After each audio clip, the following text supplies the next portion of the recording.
Hello, everyone. So, this story is told in two perspectives, similar to the story I did called My Wife Is Taking Our Role Playing Too Far. So, the first part of the story is told by Rom's character, and then after that, it switches to my character's perspective. And I really like the story. I'm really interested to see what you all think. And I'm going to be going on a trip this week. I'm actually leaving after I post this video. Just going on a little break. But once I get back, I'm going to finish up Paraska for you all. But with that said, enjoy the video.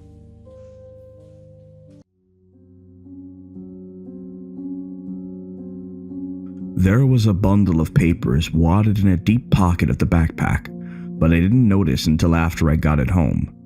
I went back to the house where the estate sale was held, and a young woman answered the door. She couldn't say who the backpack belonged to and had no interest in the papers.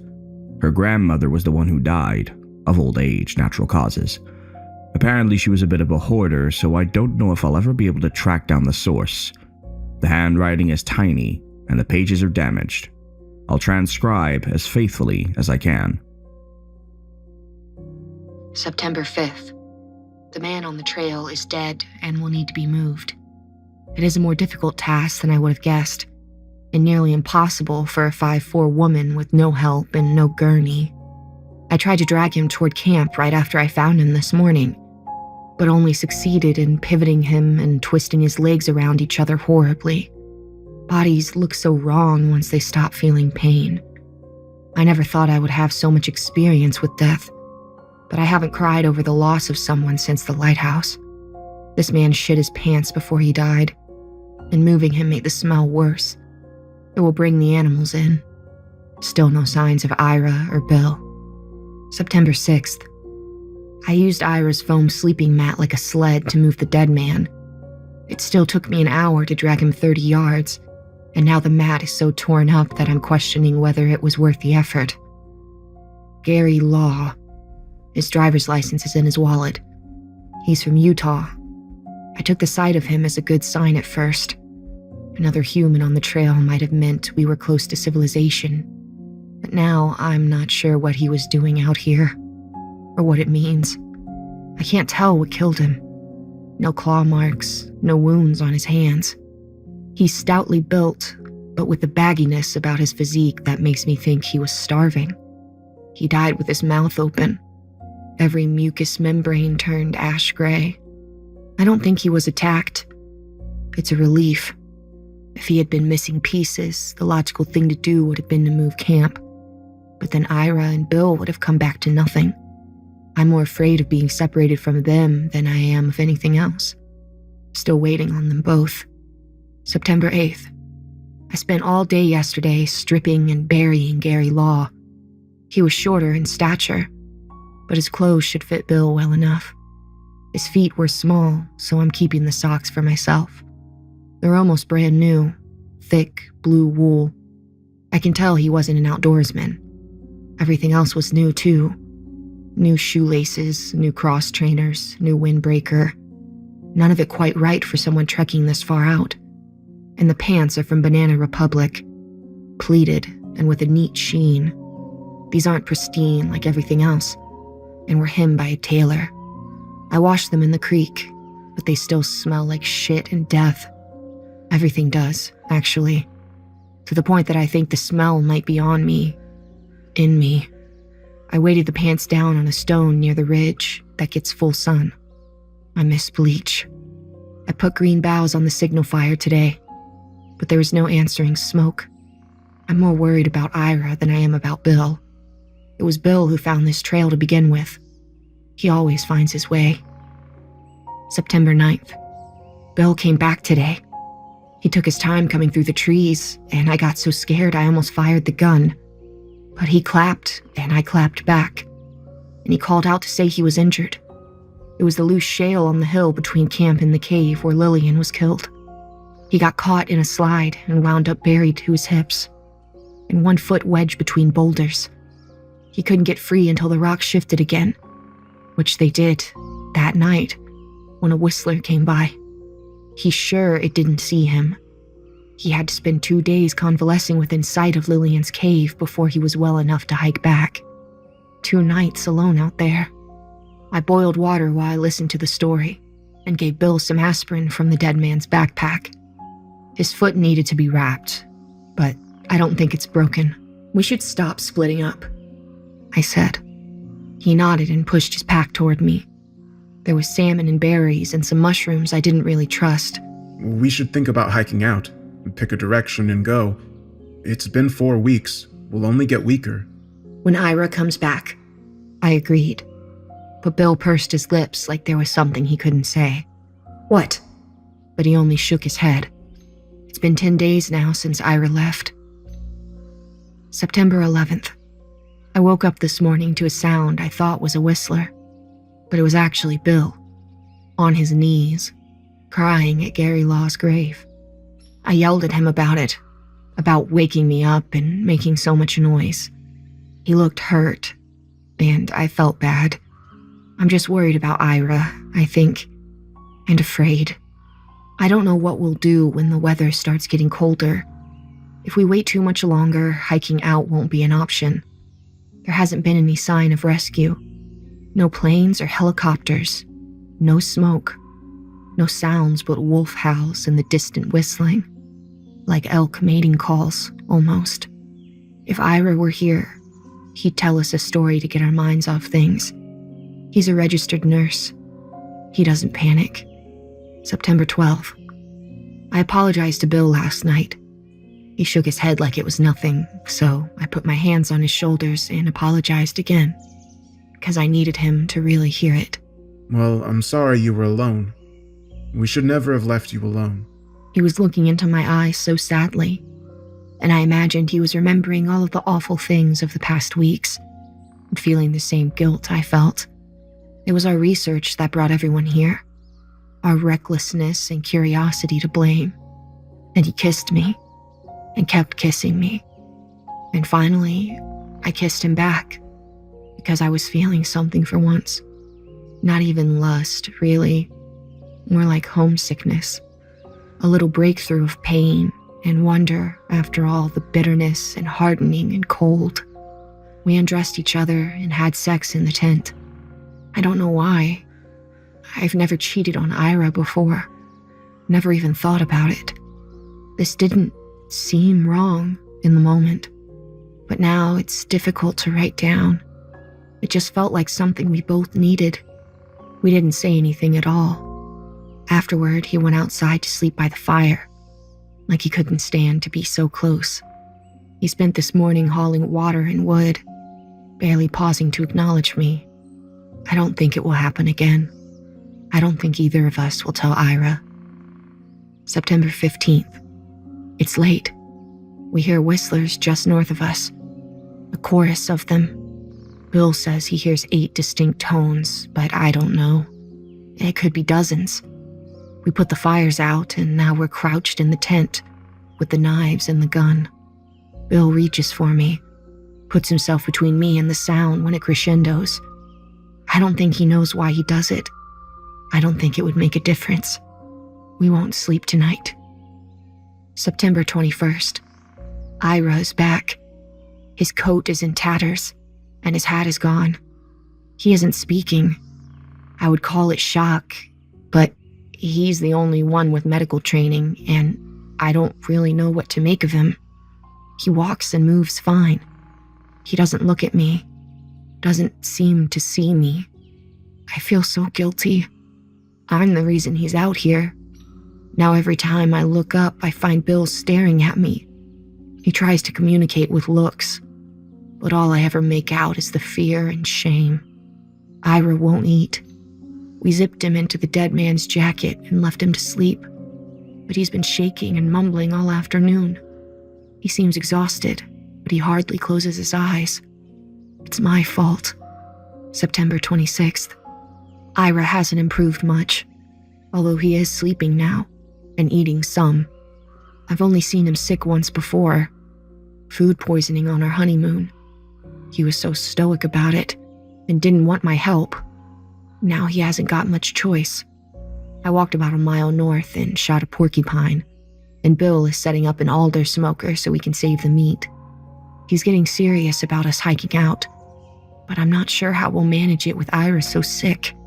He made it back here, didn't he? He'll snap out of it. Maybe so. Neither of us has speculated about what Ira saw. All we know is he was on the south side of the mountain.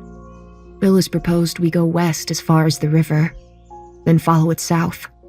If he's right about where he thinks we are, we'll hit Red Hill before it starts to snow. There's a lodge there, and a few permanent residents. Or so the helicopter pilot said. If anyone is looking for us, they've certainly asked around in Red Hill. I'm glad we have meat now. I've been feeling weak. September 30th. Ira is recovering, and not a moment too soon. I woke this morning with his arms around me, and the look in his eyes said he knew where he was, who I was, and was bursting with something he wanted to say but couldn't. It's okay, I told him. Be patient with yourself. We had a cold snap last night that left frost on the ground. All three of us cuddled together to sleep, Ira between Bill and I. And at one point, Bill reached over to grab my shoulder. I think we're done with the awkwardness. I think we both know we were just scared. We don't have anywhere near enough food for the journey, but we're leaving tomorrow anyway. Bill has a cold. Hello everyone. I'm glad so many of you shared my enthusiasm about the first entries, though my enthusiasm has since twisted into something else. Yesterday in the comments, I mentioned that I felt lucky for finding these pages at the estate sale. I don't feel lucky anymore. I feel guilty.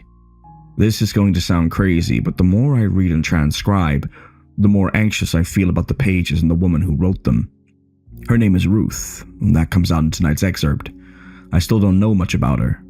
I have leads to share about the young woman at the estate sale or her grandmother, but I feel like Ruth is close. Like she's aware of what I've done. Like she's angry. I can't explain it. It's as if I can hear her. Whispers of disappointment rising along with my own pulse. I'm certain now that she never meant her words to be used this way, to be posted online with so little context, offered up as entertainment. I didn't sleep well last night. Still, I feel like we've started something now and that needs to be finished. A few of you expressed interest in seeing Ruth's original pages, but I think that's where I should draw the line. It's where I can redeem myself. I'm uncomfortable with the idea of photographing the original documents, her original words, and turning them into just another memento mori for the internet to have its way with. At this point, it makes no difference to me if you believe me or not. I guess that might seem selfish, but you can't hear her like I can. Anyway, here's the rest of what I've transcribed so far. October 3rd. Third day of walking. I wish I could talk to Lillian about what happened with Bill. She was young, ambitious, and so funny. Plus, she had a whole hoard of birth control pills. She and Jeff were dating.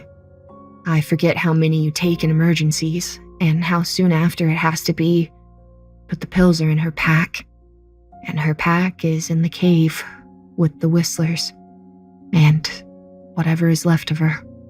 She had the maps. She had everything that mattered. The cave is miles behind us now. We built a big cairn by the stream. At some point, we'll have to lead rangers out here, I'm sure. They'll want to collect Lillian and Jeff. And the helicopter pilot. I can't remember his name. I hope one of us makes it out so his family can hear that it wasn't his fault. He had 3 daughters and was expecting a 4th. I can't imagine what his wife is doing now. If anyone finds this, it was an electrical malfunction. He got us to the ground safe and sound. He was perfect, even fixed the problem. But then the weather closed in, and we couldn't take off. Lillian knew the way, so we hiked to the lighthouse.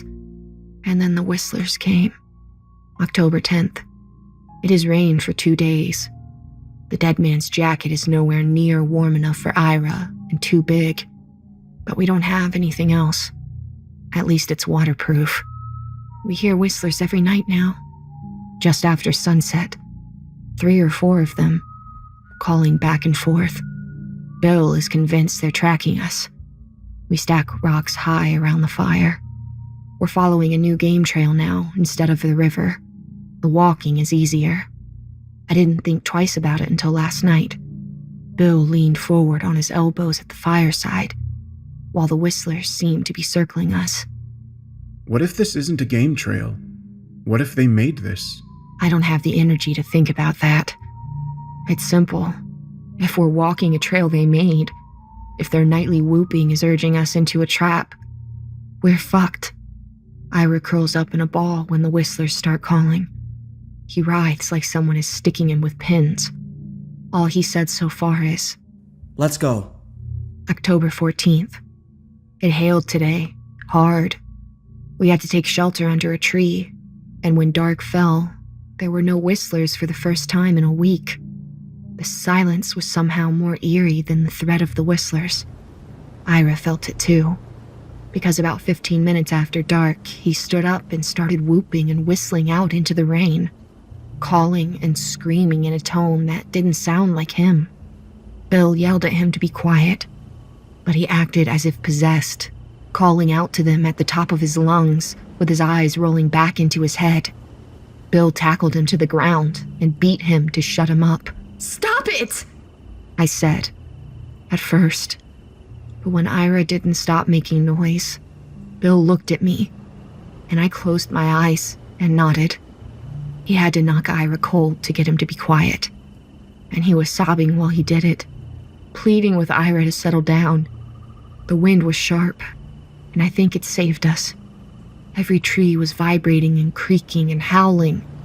The whistlers had likely all retreated to their caves. Maybe they hibernate. Maybe they'll leave us alone soon. October 17th. Ira was his old self this morning, as completely as if we had gone backward in time. He was up before either of us, heating water. He said he took so long to recon the south side of the mountain because the whistlers caught him in a trap. "It's a hole, clearly dug with tools. They only came at night, and I didn't get a good look at them. I could hear them and see silhouettes, but nothing definite. It was too dark. I don't know what they wanted with me. I got out. I climbed out, and I ran." He was shaking while he spoke. We're well away from there now, finally reaching the end of the ridges and the start of a valley where everything is very green. I hope the change in biome means a decrease in the whistler population. Part of me wants to take steps to document as much, if it's true, but all of our field notes were lost with Lillian's gear, plus the night vision goggles and the cameras. My biggest fear is that we'll all be killed, and our disappearance will inspire some other young researchers to come up here to solve the mystery for themselves. We'll become just another line in the sick folklore that draws people to this cursed place. I would hate to be part of that cycle, knowing what I know now. The whistlers are very real, and they don't want us here. November 1st. I dreamed last night that I was pregnant with Gary Law's baby. Nothing else happened in the dream. I was hiking endlessly with Ira and Bill, and all three of us knew that I had been with the dead man, and it bothered us, but we wouldn't talk about it. I woke up with my period, thank God. I've never been so happy doing laundry. We've made camp by a small lake in the low point of the valley. It's uphill from here to a distant saddle Ira thinks he remembers seeing from the air. It's only about 2 miles away. Red Hill should be just beyond that, Ira says. But we don't have the energy to push that far yet. We'll rest today, and tomorrow we'll move. And hopefully we'll be drinking beer at the Red Hill Lodge before dark. Ira is the best shot, so he took the gun to look for rock ptarmigan. We lit 2 fires and agreed he's not to go beyond shouting distance.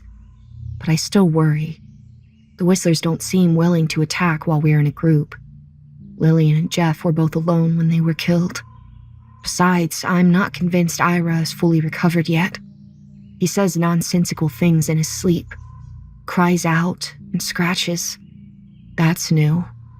Bill and I went fishing after the laundry was done. It was stupid doing it in that order. All we caught were minnows, and even that took hours. He was staring at me while we sat. The cold was seeping into my bones, making me irritable. I haven't been warm in weeks. What? He's not himself. You know it. He meant Ira. He's better than he was. He's okay. We'll find him a doctor in Red Hill. What if Red Hill isn't on the other side of that saddle? What if we get up there and we're facing another week's worth of empty forest? What then? I realized my eyes were closed. I opened them, and the lake seemed oddly bright. Bill's fingers were pressed against his brow. We'll worry about that when we have to. I'm saying I don't trust him like this, Ruth. He doesn't remember the other night, after the hail. He can't control himself. He flexed his hands. He could get us killed. He's my husband. He's my brother. I nodded, but that was all I could do. I've known Bill longer than I've known Ira. Spend more time with him most days back at home, since we work in the same department. He introduced me to Ira at a Christmas party. 6 years ago, now. What should we do? I asked. I don't know, but I think we may need to be open to the idea of cutting the rope at some point. If he gets any worse, it may come to that. Bill started rock climbing on the weekends in college. Cutting the rope. It's a metaphor for letting Ira die so we can live. November 2nd. Yesterday, while Ira was still out hunting, we heard 3 shots in the woods. 2 too many to take down a rock ptarmigan. And Bill and I stood, staring, tense, for just a moment before we hurried to put out the fires and pack what we could into our bags. Ira came running into camp, breathing so hard he couldn't say what was wrong. He had no gun and no bag, and he grabbed my arm as soon as he was close enough and pulled me through the grass, up the valley, toward the saddle. Bill looked alarmed. He caught up to us and pried us apart. He yelled at Ira and handed me my haphazardly stuffed pack. All our clothes were still wet, torn from the line, and Ira's eyes were wild. He stared off behind us, toward the woods he'd run from. It's a warning. I understand now. It's a warning. Bill tried to talk him down, but then we heard the whistler's eerie musical voices. I've never heard it during daylight, and never so close as this.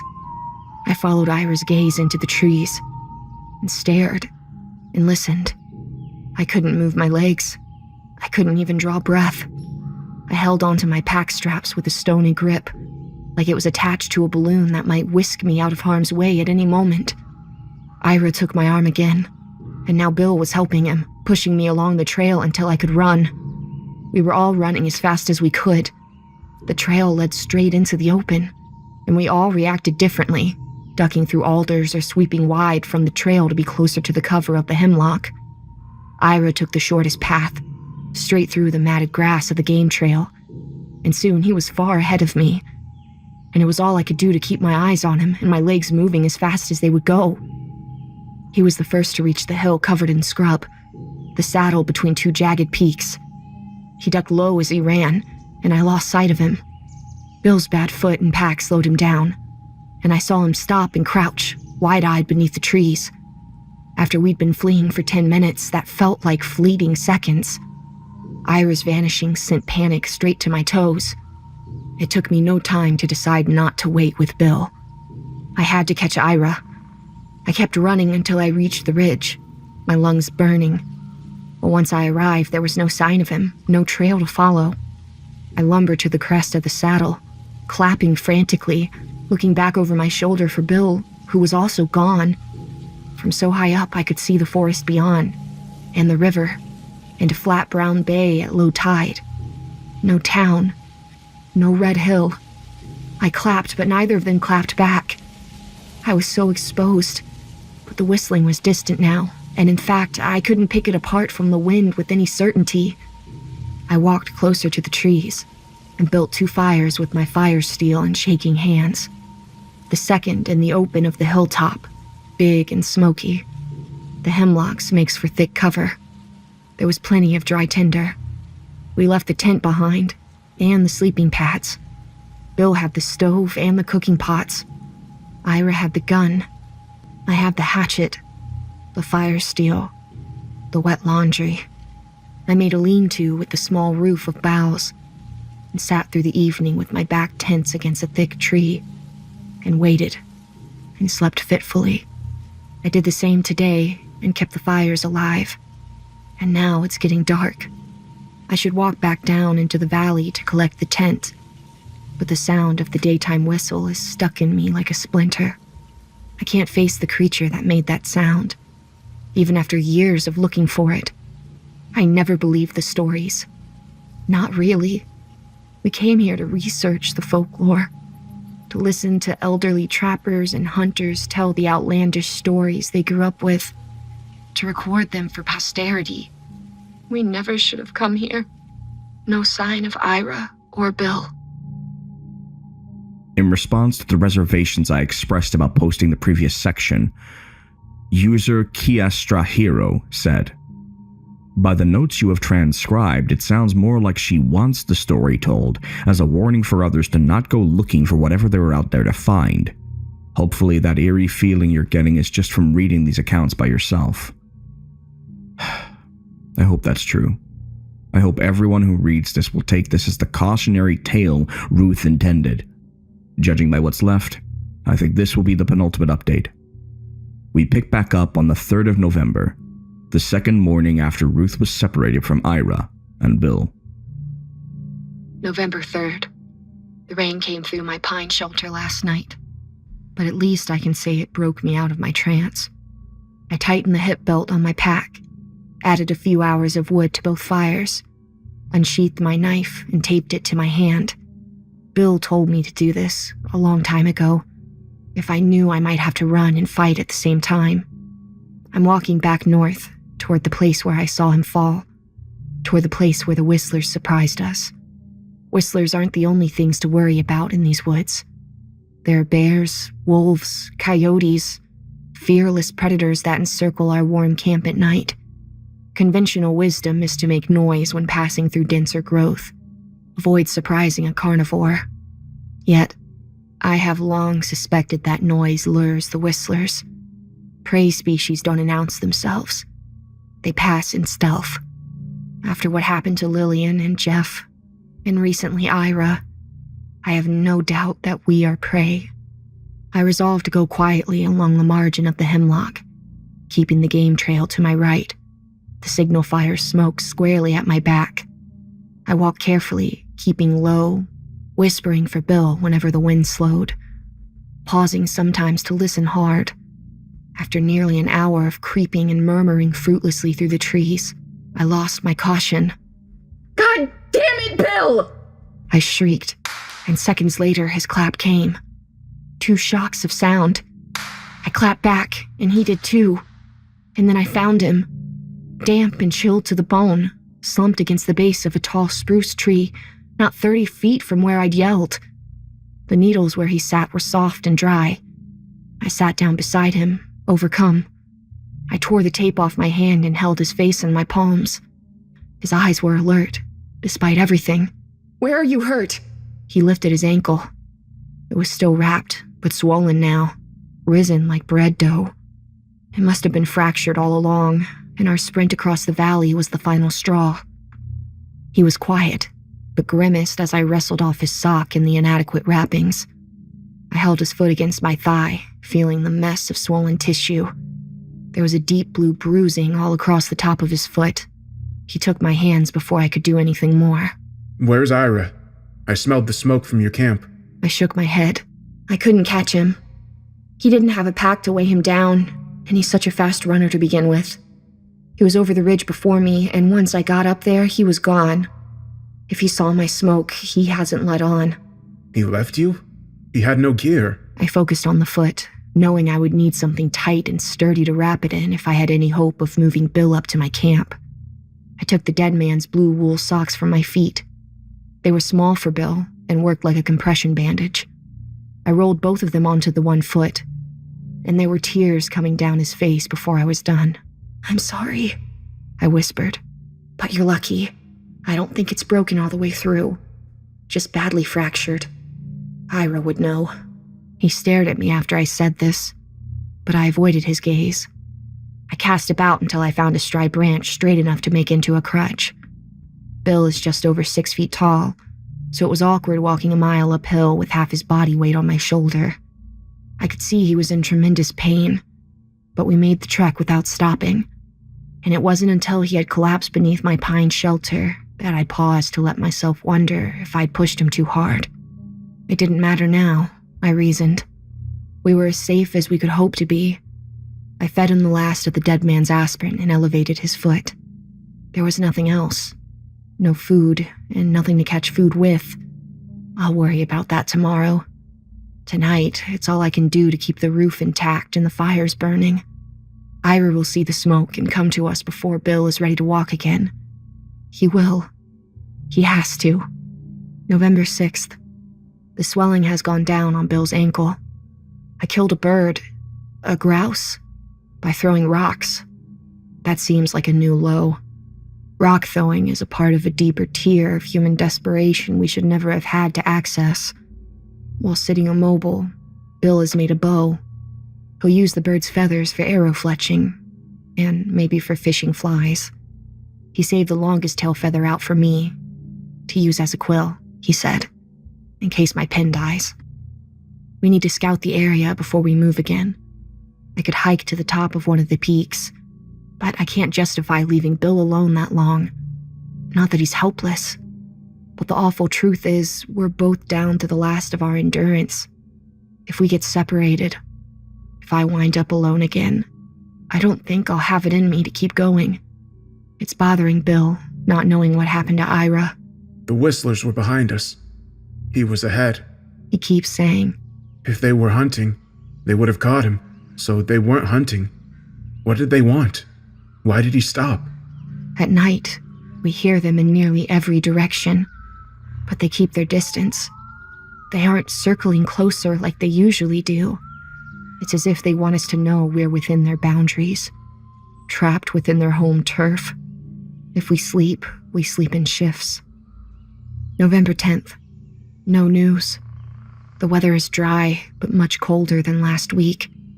Winter is late, and I worry that when the snow finally comes, it will fall all at once, burying us in any points of reference.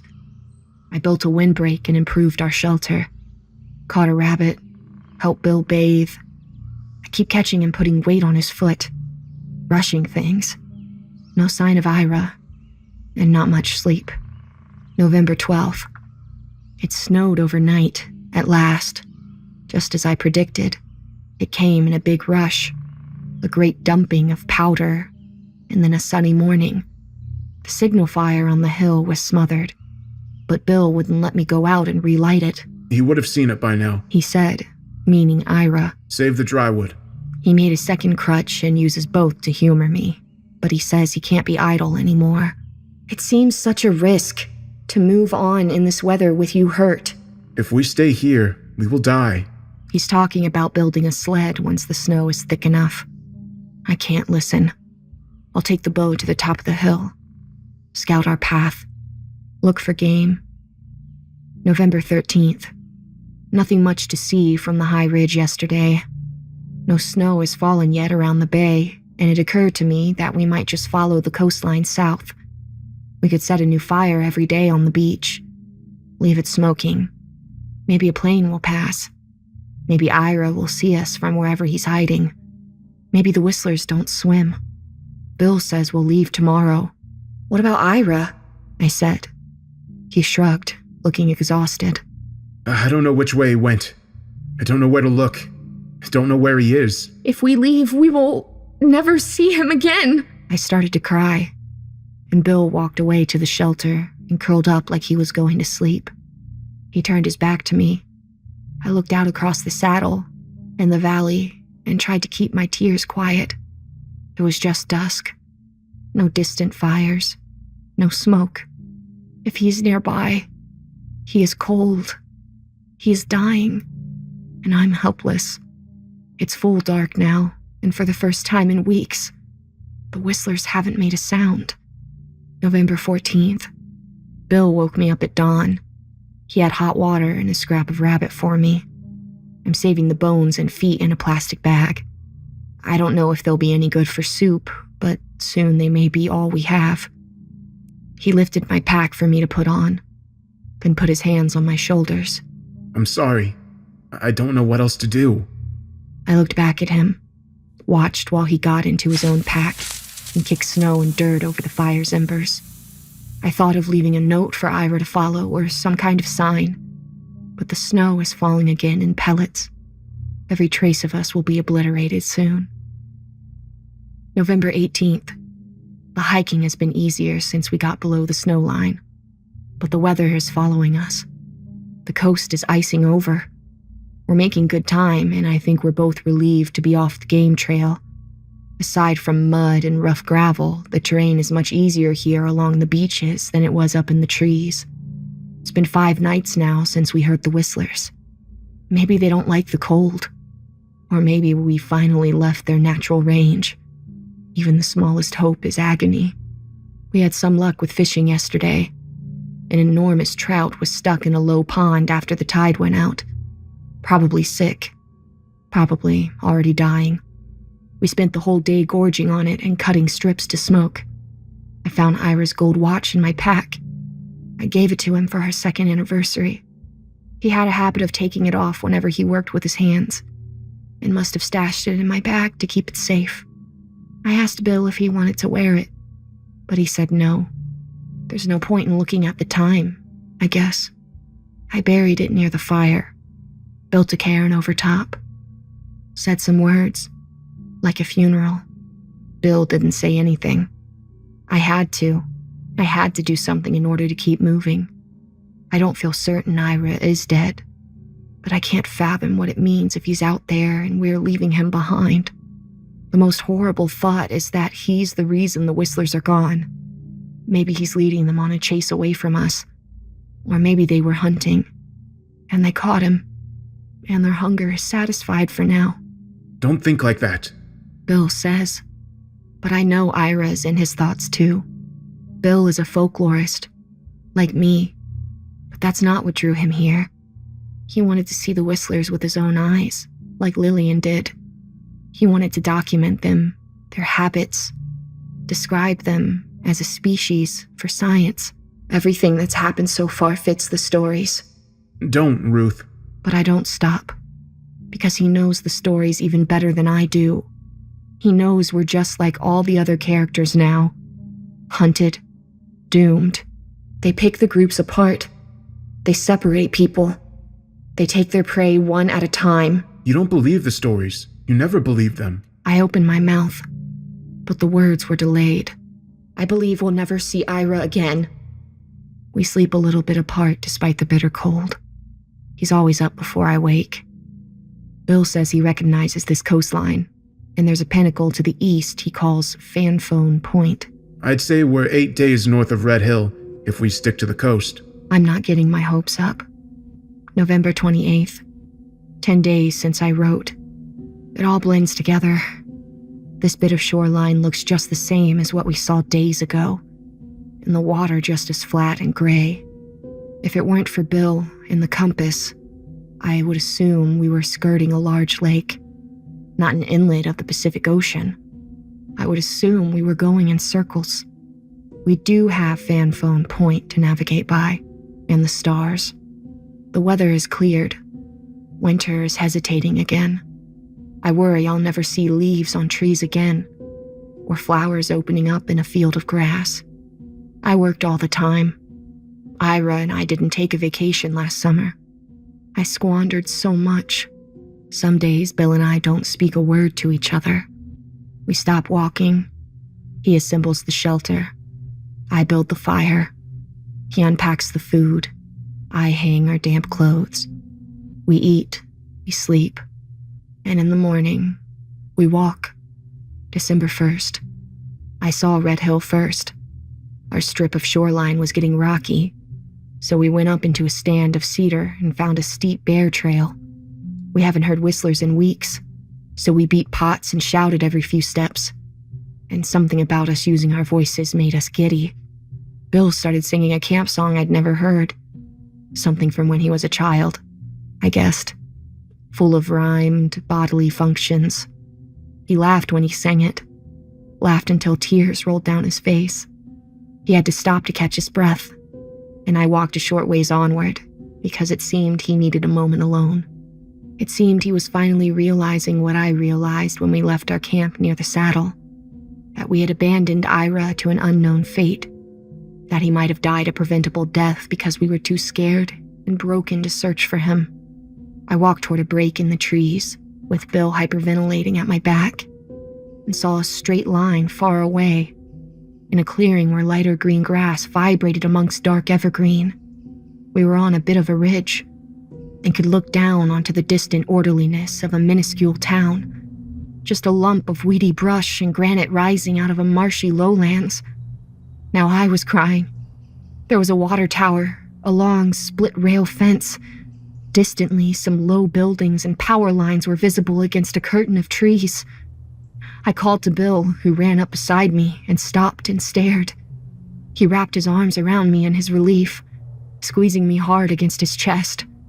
I kissed him without thinking first, and he jerked his head away, exhaling shakily into my hair, but not releasing me from his arms. "I'm sorry," I don't know how to. he began, but didn't finish. I eased myself out of his embrace and gestured for him to follow me down the hill. It started snowing. Darkness fell when we were still about a mile outside of Red Hill. The terrain was difficult, thorny and muddy. I struggled with my dimming flashlight, focusing intently on my feet and the ground ahead. But Bill grabbed my arm as the moon was rising. He stopped me. Look. I looked ahead to Red Hill. I could see the water tower clearly still, an armored dome high above everything. It was silhouetted against the sky. What? There are no lights. I blinked, searched. But of course he was right. As night fell, nothing had come to life in Red Hill. There were no porch lamps, no glowing windows, no blinking red beacon atop the water tower. The place looked abandoned, as still and dark as death. "We can't stop here in the open." Can you make it without your light on? My flashlight was nearly dead, and the moon was rising anyway. I switched it off, and we continued, not struggling as urgently as before. I was aware of the sound my boots made in the soggy ground. We'll knock on the first door we come to. We'll lead with the fact that our chopper went down. "What do you think is wrong? What are you afraid of?" I was terrified, but I wasn't sure why. I don't know. The moon was directly overhead by the time we reached the split-rail fence we'd seen from the ridge. Caution and fatigue had made that final stretch of our journey seem endless. There were sounds in the woods nearby. Not whistlers, maybe wolves. But I was more concerned about people. Lillian had warned us about the residents this far out, in these isolated stretches of forest. The lighthouse keeper had held a rifle to her forehead once when she surprised him after a few weeks away. We passed through the split-rail fence and walked across a flat expanse of dirt stuck with poles. Tetherball poles. It was a schoolyard. There were no children to be seen, no people, no signs of life. I turned my light back on, and Bill did the same.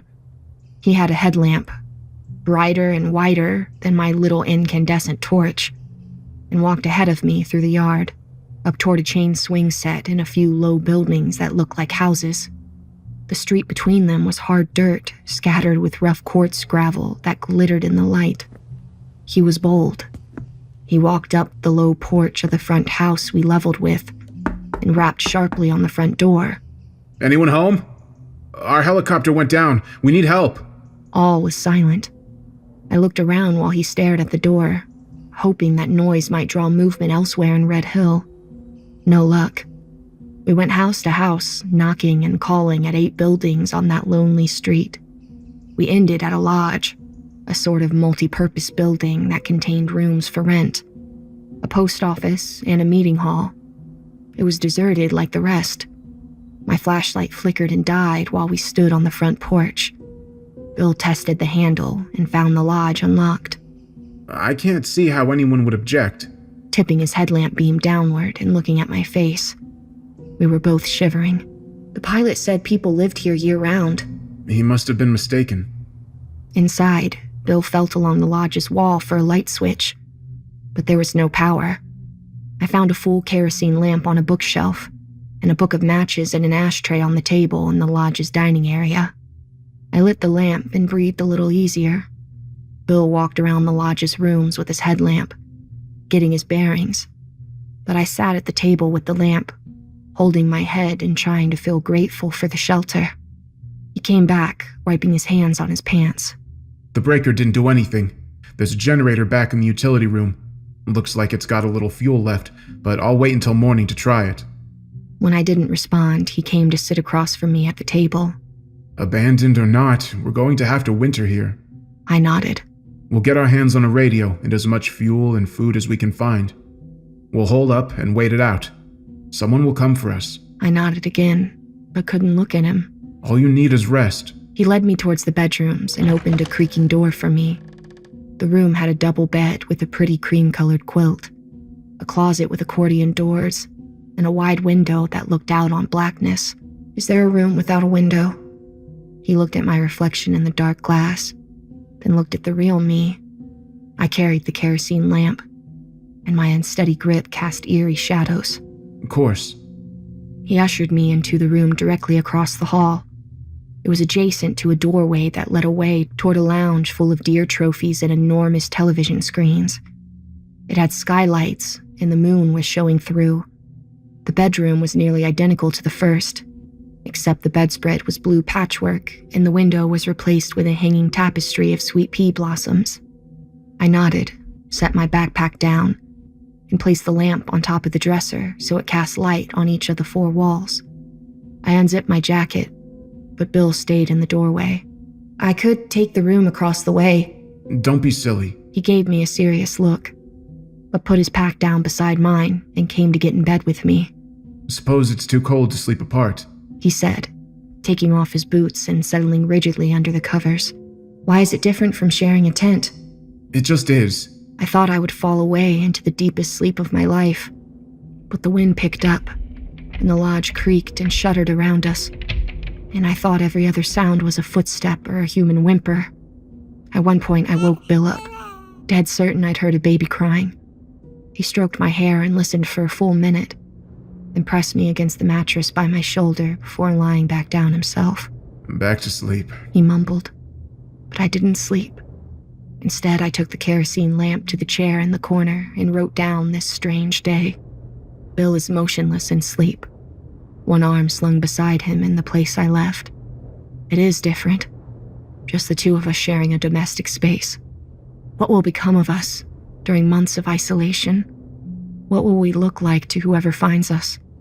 I hear it again now, a wailing that is certainly not the wind. The doors are locked, but that's hardly any consolation. If the whistlers are real, what else could be living in this place? A banshee? Wendigo? Or something even stranger? Bill sleeps through the sound. He won't believe me in the morning. User Kia Stress Hero and others have asked, do I feel any better about sharing Ruth's diary with you? Yes. No. I don't know. I'm grateful that so many of you have found value in Ruth's story, but sometimes I still feel as if I opened her grave by posting this, as if I disturbed something sacred. I had a dream about her the night before last. I could barely see her in the woods beyond the low branches of trees. I could hear her voice, a lower tone than I expected, dry, youthful, full of the grit and grim humor we've seen in her writing. I asked her some questions in the dream. I asked whether she wanted me to post the rest of her journal, whether there was anyone I should contact, anything I should do to help her spirit rest. As I spoke, she turned her back to me. She shook her head and disappeared into the trees. You'll all tell me this was just an ordinary nightmare. You'll say that I should stop obsessing, that I should go outside and breathe some fresh air. Maybe you're right. Maybe I've spent too much time in the company of the dead. I guess the answer is no. I don't feel better. But I do feel resigned. Today, we begin on the 2nd of December, on Ruth and Bill's first morning in Red Hill. December 2nd. I woke up in the chair where I fell asleep writing. The lamp's wick was low, and it burned down far too much of the kerosene before snuffing itself out. There's a spare can, but it won't last long. I'll have to be more careful. Bill was gone when I awoke. He had covered me with the quilt from the bed. I found him in the lounge inspecting the mounted moose head and the elk skulls. There were books, field guides, and old almanacs scattered on a coffee table. The wood stove was blazing, tickling with heat, but Bill wasn't relaxed. He greeted me in a whisper and moved tentatively through the room. I'd nearly forgotten about his injury. "Let me have another look at your foot. You should rest in bed for a few days now that we're safe." He shook his head. We're not safe. Come look. He led me through the lounge onto the porch at the front of the lodge. There's no snow or ice on the ground outside, but the road is muddy, the ground soft enough to hold indentations. From the porch steps, we saw the street and its quartz gravel, the small ruts we made from walking from house to house in the dark last night. But now our steps are not the only marks on the road. There are other prints, too. Evidence of pacing steps and sliding gashes where the gravel has been scraped completely away. It could be the tracks of dozens of pairs of feet, or just a few going around and around the lodge while we slept. The footprints form an unbroken circle around us, evidence of a stalking, pacing night watch of the Whistlers. They've retreated now, apparently, but how far? In the moment, I could scarcely breathe. I staggered back against the lodge's front door, my body crumpling down and heaving. In the stories, the Whistlers don't leave tracks, I whispered. Bill shrugged and kept a stoic face. They look human to me, like a grown man dragging his feet. His voice was low, tired. "What's wrong with you?" He shook his head. It doesn't matter. It doesn't matter if this is a game the Whistlers are playing, or if the people of Red Hill reappeared last night to make these marks, to mess with us. It doesn't matter if it's aliens or mole people or Lillian and Jeff back from the dead. We can't stay here now. He opened the front door and nodded me back inside. We'll gather what we can and keep going south until we find another town. There's a closet with some gear, a good tent, and tarps, lantern, a stove. You start getting things together, and I'll see if I can find a vehicle that runs. I stopped in the doorway. I was breathing so hard I could taste blood. "No, we can't split up. We're no safer during the day than we are at night. We can't make that mistake a second time." He paused. Fine. I'll take what we need from the closet. You have a look for food in the kitchen. Then we'll pack up and scout out a vehicle together. Agreed? I nodded, but was not completely reconciled with Bill's plan. How long can we run before hunger stops us, or the cold, or the harsh unknowns of the landscape? We saw this region from the air. We saw the dead-end logging roads and ghost towns surrounded by miles of wilderness. We both know Red Hill has no outlet. The single road leads west to an airstrip and a dock that freezes over every January. The mail comes by boat, and only in the summer. Bill knows there's actually nowhere we can run. Maybe the Whistlers know it too. One task at a time. Food. I walked into the dining area, back beyond a buffet table waiting for chafing dishes, into the kitchen. It is thoroughly modern, with wood veneer cabinets and a walk-in freezer with a gleaming door. Someone put a lot of care into this kitchen. Perhaps they photographed it for brochures. Bear tours have become popular among the wealthy and well-armed. The cupboards are nearly bare, as one would expect them to be at the close of the season. There's a bin with a few cups of stale flour inside, a bottle of rancid oil, a gallon-sized can of fruit cocktail, a box of crumpled tea bags, a canister of powdered milk, a stuck-together brick of sugar cubes. I opened the refrigerator, but the stagnant air behind the door poured over me, making me reel and gag before I forced it shut. I glimpsed molding vegetables, rancid meat, obscure plastic wrappings dotted with black mold. I must have gagged audibly because soon Bill was at the kitchen door, eyes wild and shining like he'd been sprinting. What's wrong? "The fridge is full of spoiled food," he frowned. That doesn't make sense. They would have cleaned everything out before closing the place up for the season. But it wasn't closed up, I said. My voice was shaking. The front door was unlocked. The tables and chairs are still out. The TV cabinet in the lounge was wide open. The curtains weren't drawn in the bedrooms. Gas in the generator, He said, nodding. Nothing winterized, like they left in a hurry. The back of my throat had gone dry. I walked to the freezer and yanked against the long steel handle, preparing myself for another wave of pungent odor, but deciding that spoilage in the freezer could be the final piece of evidence that proved the emerging theory that something had gone very wrong for the residents of Red Hill. Bill stood at my shoulder, watching with a weary hand over his nose and mouth as the door's hinge creaked. The food on the shelves of the walk-in was actually better contained than what had been in the fridge. There was spoiled meat wrapped in paper, looking sunken and gory. The ice and ice cream had all melted within confined containers, as if power outages were routine. Besides a deeply musty, almost rubbery smell. At first, I thought the freezer, though abandoned, was benign. Ruth, Bill said, behind me, his hand creeping shakily along my shoulder, trying to turn me back toward him. Don't look, Ruth. What? And now I looked squarely to the back of the freezer, where a pair of rounded shoes was visible beneath a pallet stacked with sunken bags of frozen vegetables. The steel floor beneath the pallet was shiny with dried fluids that had leaked from the bags. Maybe days ago, maybe weeks. Don't. He repeated, but I kept looking, following the shoes to a scrawny pair of legs, bent knees, the pleated black pants and white coat of the lodge's chef, a middle-aged woman with wiry white hair and a shriveled gray face. I took a step toward the dead woman, felt my bare feet sticking in the mess of the freezer's floor. Bill's grip tightened on my shoulders. Look at me. Look away. What happened here? I breathed.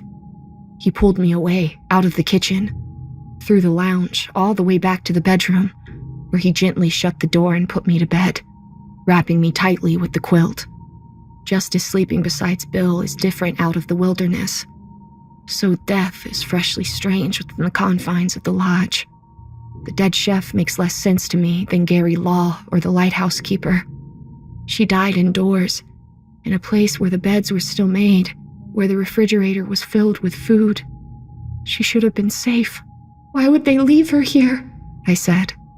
He knelt at my feet with a bottle of water and a washcloth, scrubbing the freezer's sickness off of them. I'd left my shoes at the front door. Ages ago, it seemed. What exactly did you hear last night? You woke me. You heard something. A baby. It sounded like a crying baby. The lighthouse keeper, he said he sometimes heard the whistlers laughing like his parents in the reception hall after church on a Sunday. They'll get inside your head. They'll lure you in. You can't let them, Ruth. I was dazed and couldn't speak, so Bill kept talking. I imagine they were already here in Red Hill before we arrived. Spooked the residents. The power must have failed already before she went in there. There was a parka on the hook outside. She didn't take it. Must have been a panic. She went in there to keep herself safe. Maybe people started leaving and she couldn't get out. It was all an accident, He said, rubbing my leg reassuringly. They didn't realize she was trapped. There's a bell, I said. An emergency alarm. Her fingers, Bill. Her fingernails. They were scraped bloody on the door handle. Torn up. So maybe there was no one left to hear the bell. Maybe everyone else. But I sat upright on the bed. I couldn't calm down. That night, when it hailed, you would have done anything to make Ira quiet down. They got inside Ira's head, didn't they? Maybe they got inside hers, too. You think her own people locked her in there? I tried to speak reasonably. Tried for academic composure. There's a story, isn't there? One of the old ones. A story about the people the Whistlers don't kill. There's one in almost every group. Every story. Someone susceptible who succumbs to a kind of madness, tearing at their own flesh, losing their minds, killing their companions. Lillian thought it was a kind of Stockholm syndrome. Bill nodded. He told me the story of the family who lived in the outpost north of the lighthouse. It was years and years ago. Mother, father, 3 children. The father sent a dispatch one day to say he had killed his wife and kids. Strangled them. He had received a warning, he said, so he killed them all. When the Rangers arrived, the residence was empty. There was no sign of any of them. No sign of struggle. As if they had vanished over the rocks and into the sea. Bill told me to lie down for the rest of the afternoon. But I couldn't. I'm ready to go, I said. And we wasted no time. We packed our bags in a mournful silence. I was greedy and overstuffed my pack. Taking the quilt from the bed, spare batteries, candles, matches, mouthwash from the bathroom, and the remaining kerosene. Bill found a handgun in a locked drawer, plus ammunition. He had braved the freezer a second time, discovered the drawer's keys in the pocket of the chef's coat. She wrote something, he said when he returned.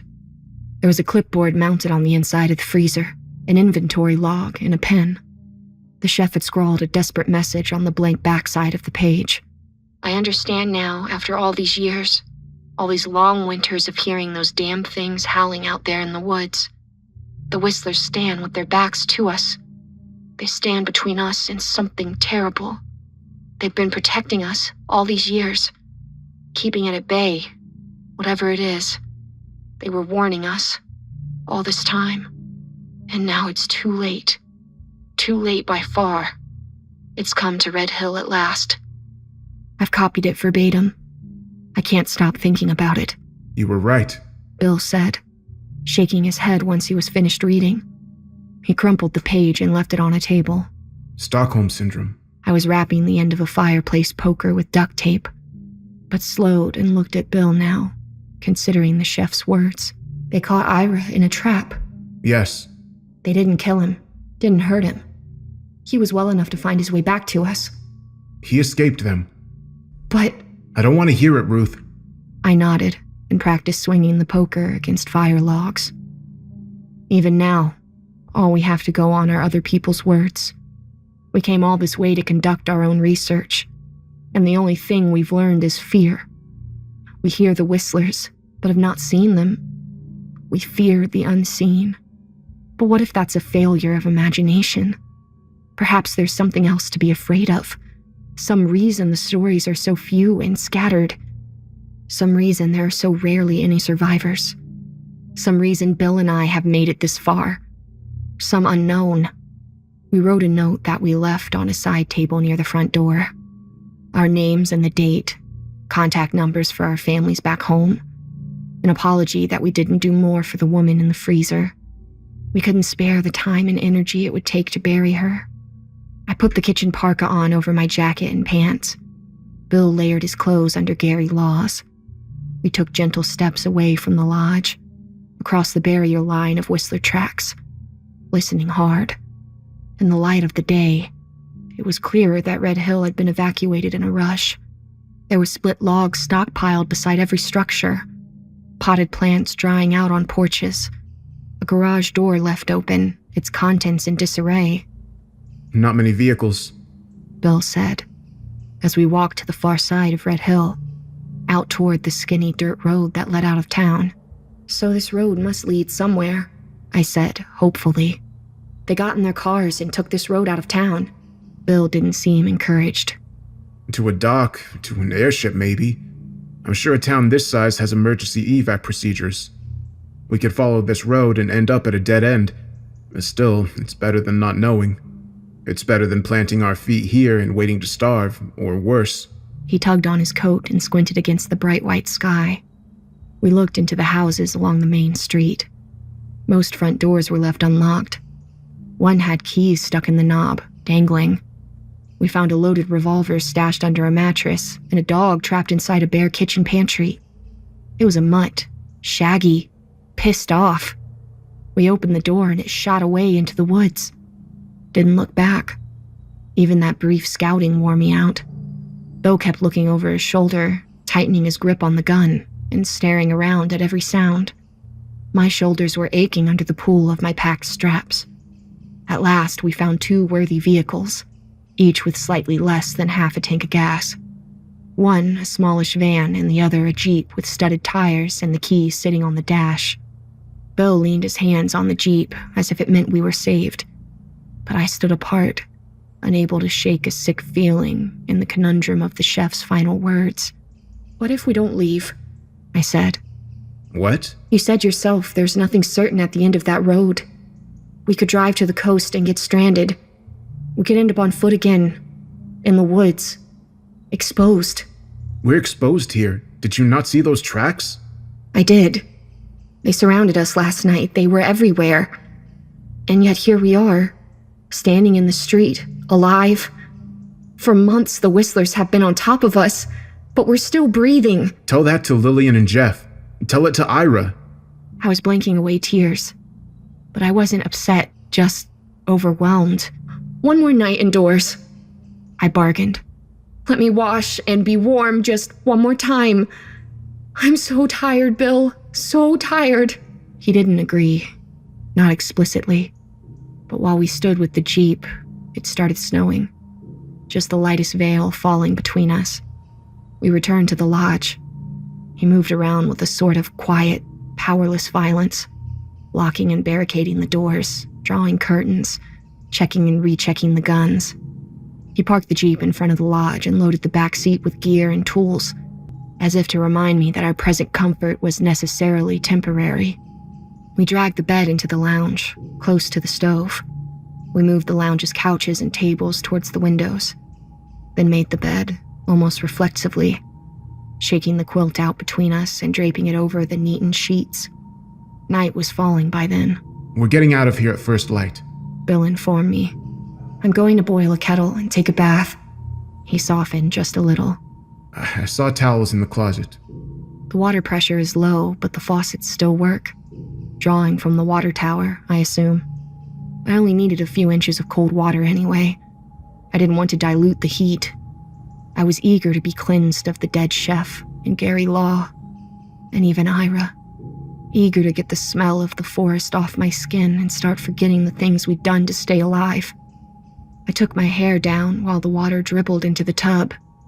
It had grown long and coalesced into oily tendrils since the last time I washed it. There were split ends and strands of gray. Ira always liked it long. I thought about cutting it off with my pocket knife.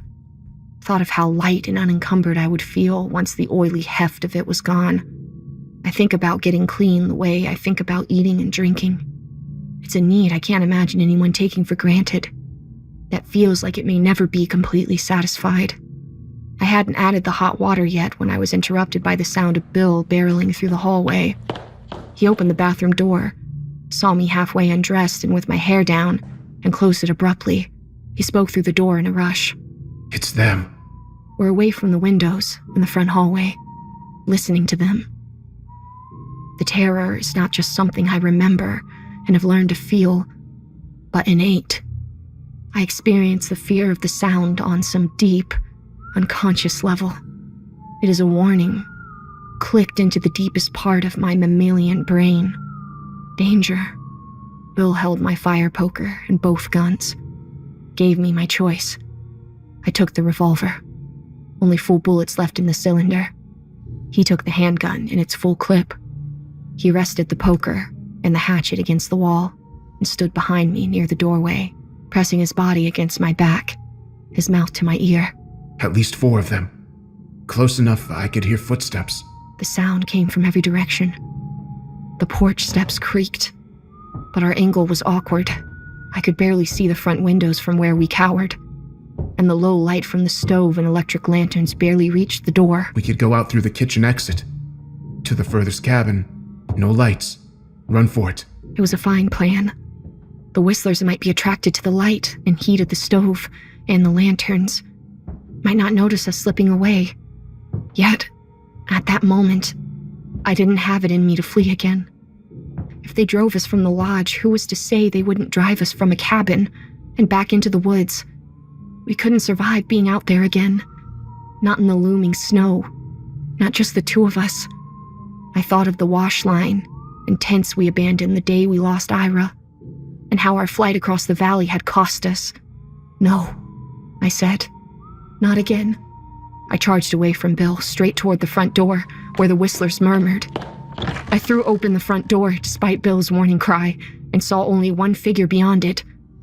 A dark, lanky shape on the bottom step, swaying listlessly, skeletal shoulders hunched between a head of shaggy hair. I was blinded by fear, and I raised the gun as I stepped out onto the porch. I fired. I saw his face in a flash. A swollen lower lip, empty eyes, hairs clinging wetly to a fevered forehead. He fell like the wind had blown him down, instantly dead. And a moment later, I was with him, laying my body on top of his, crying against his face and asking for forgiveness. I couldn't hear anything, but Bill told me later that there were no whistlers, no sign of him, just Ira, just his blood and footprints on the walkway and the steps. Bill carried us inside, first me, then his brother. He lay Ira on the floor, and I lay down with him, pressing my face to his stone-quiet chest, while its warmth ebbed away, asking him weeks' worth of questions whose answers we can never know now. December 5th. Bill left me there, with Ira, that night. He shut the doors of the lounge and slept in the bed alone. I've kept Ira's body for 3 days, trying to comprehend it. His right arm is missing, torn away. The wound crudely cauterized somehow, but deeply infected. He was barefoot, feet frostbitten, his eyes riddled with broken vessels, hair missing in patches, the nails of his left hand grown and worn like claws. He wouldn't have survived the night. Bill keeps saying. Don't blame yourself. I shaved Ira's face, but it didn't help. It didn't make him look any more human. I could hardly see him anyway, through the tears. The moment you opened the door, it stopped. I'm so sorry. Are you listening? The whistling. It stopped all at once. I didn't see any of them out there. I didn't see anything but you and him. I saw his face. It's all I saw. The prince circled the cabin, and Ira walked among them. We know that much. Since that night, we haven't heard the whistlers. Not once. December 7th. Bill dug Ira's grave today. It snowed hard the night before, and the topmost crust of the soil was frozen, and digging was punishing work. It took hours. I thought we were desensitized to death, but I found him sitting on the edge of the hole when he was done, his legs dangling down, sobbing into his hand. I didn't know what to do, so I sat beside him.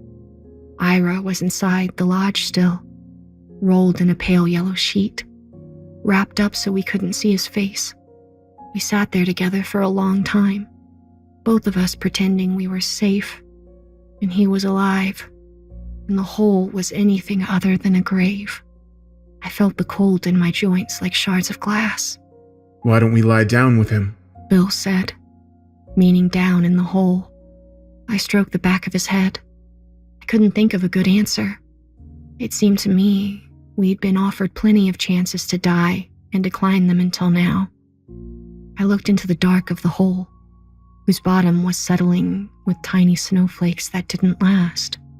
The snow would fill the grave over us, eventually preserve our bodies from the whistlers, till the residents of Red Hill came back at start of the dry season. I've heard freezing is a gentle death, like falling asleep. Bill left my side, carried Ira's body to the grave, hefted him down, and then came up again, standing and pulling me up beside him, taking me away. I'm sorry, he said, though I still hadn't spoken a word. Don't listen to me. December 9th. We had a baby, Ira and I, 5 years ago today. She was born with a heart defect and didn't live long. Didn't ever leave the hospital. I have scars. Her name was Catherine. Ira left town before the funeral, went to a medical conference 2 states away. But Bill was here. He got drunk and cornered me in his mother's living room. She should have been mine, he said, so close I could smell the whiskey. It's why Bill doesn't believe me when I say I hear an infant's cries on the wind. He knows it's Catherine's birthday. He thinks about her too.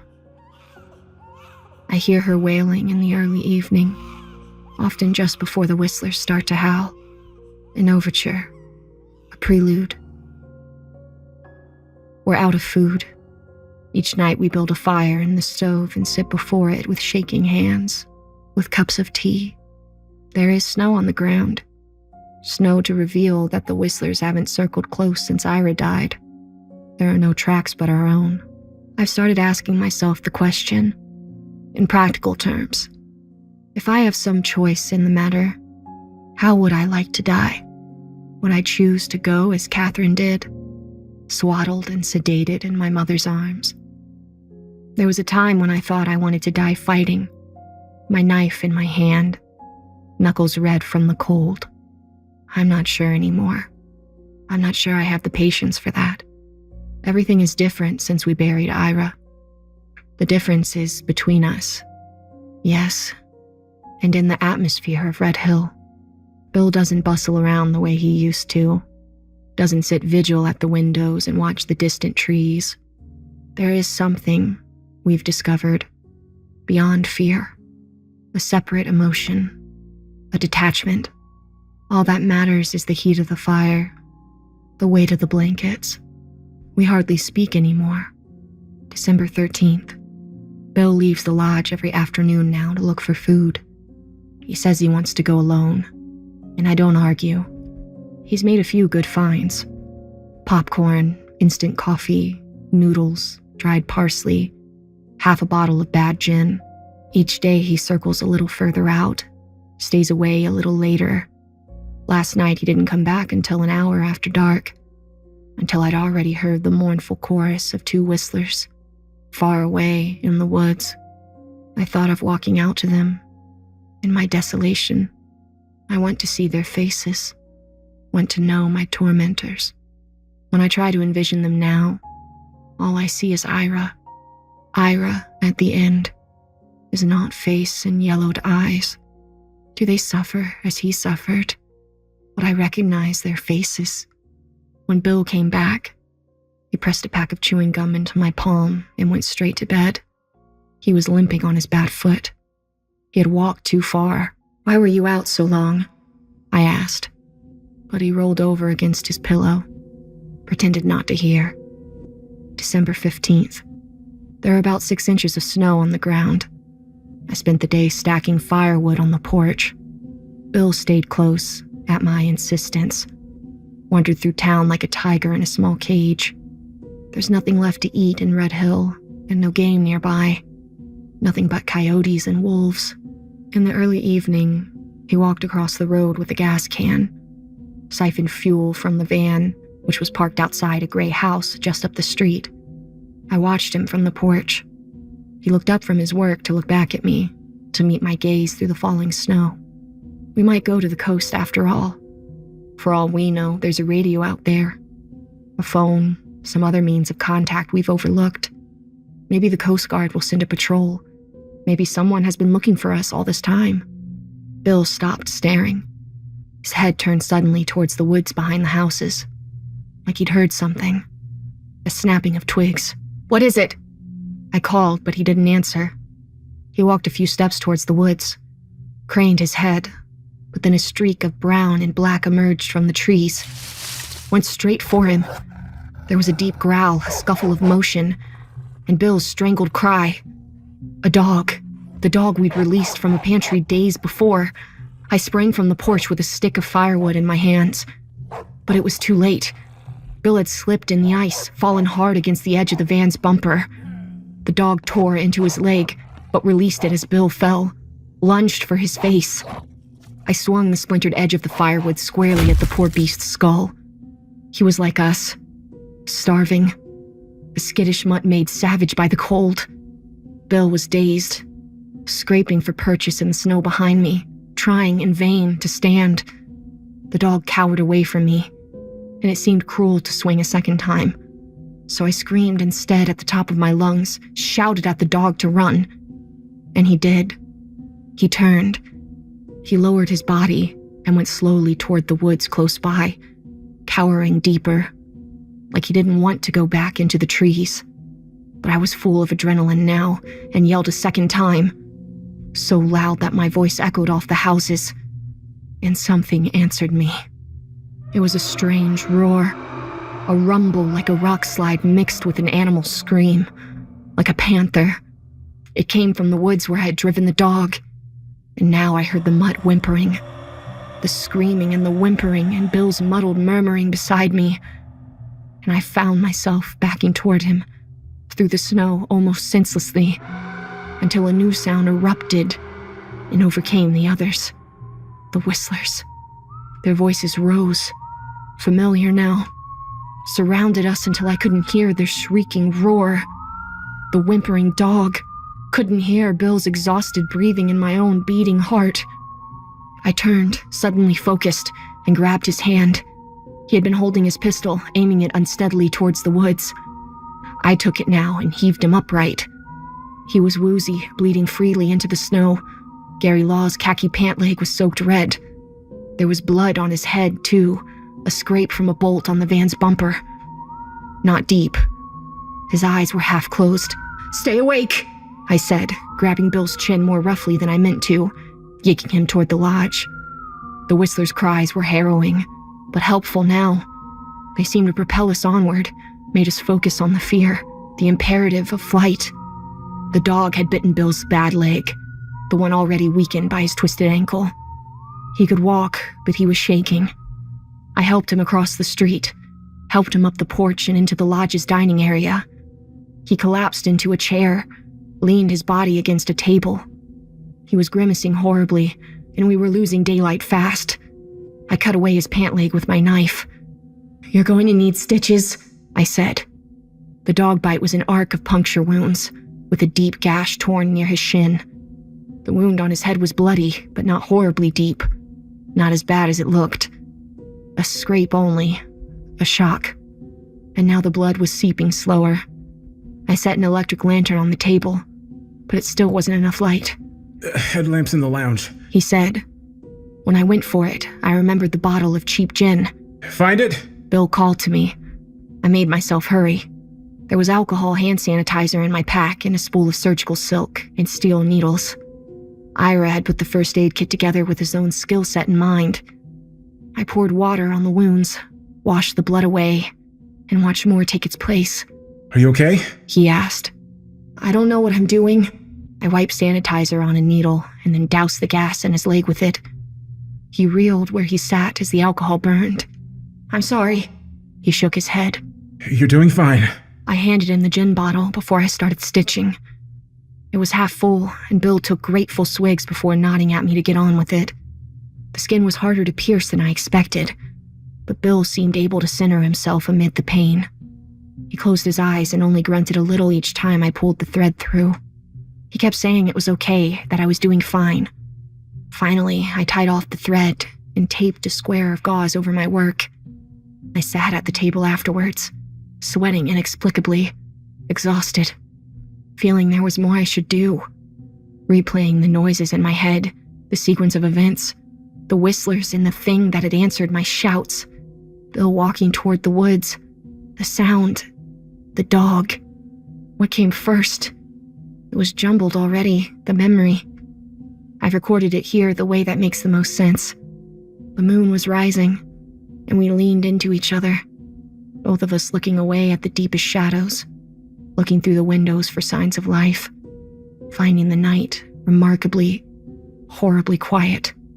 He drank from the gin bottle again, then handed it to me. It was harsh and cheap, but I took more than one burning gulp. "Suppose the dog was running from it?" Bill asked. I shrugged, but something dreadful was welling up inside of me.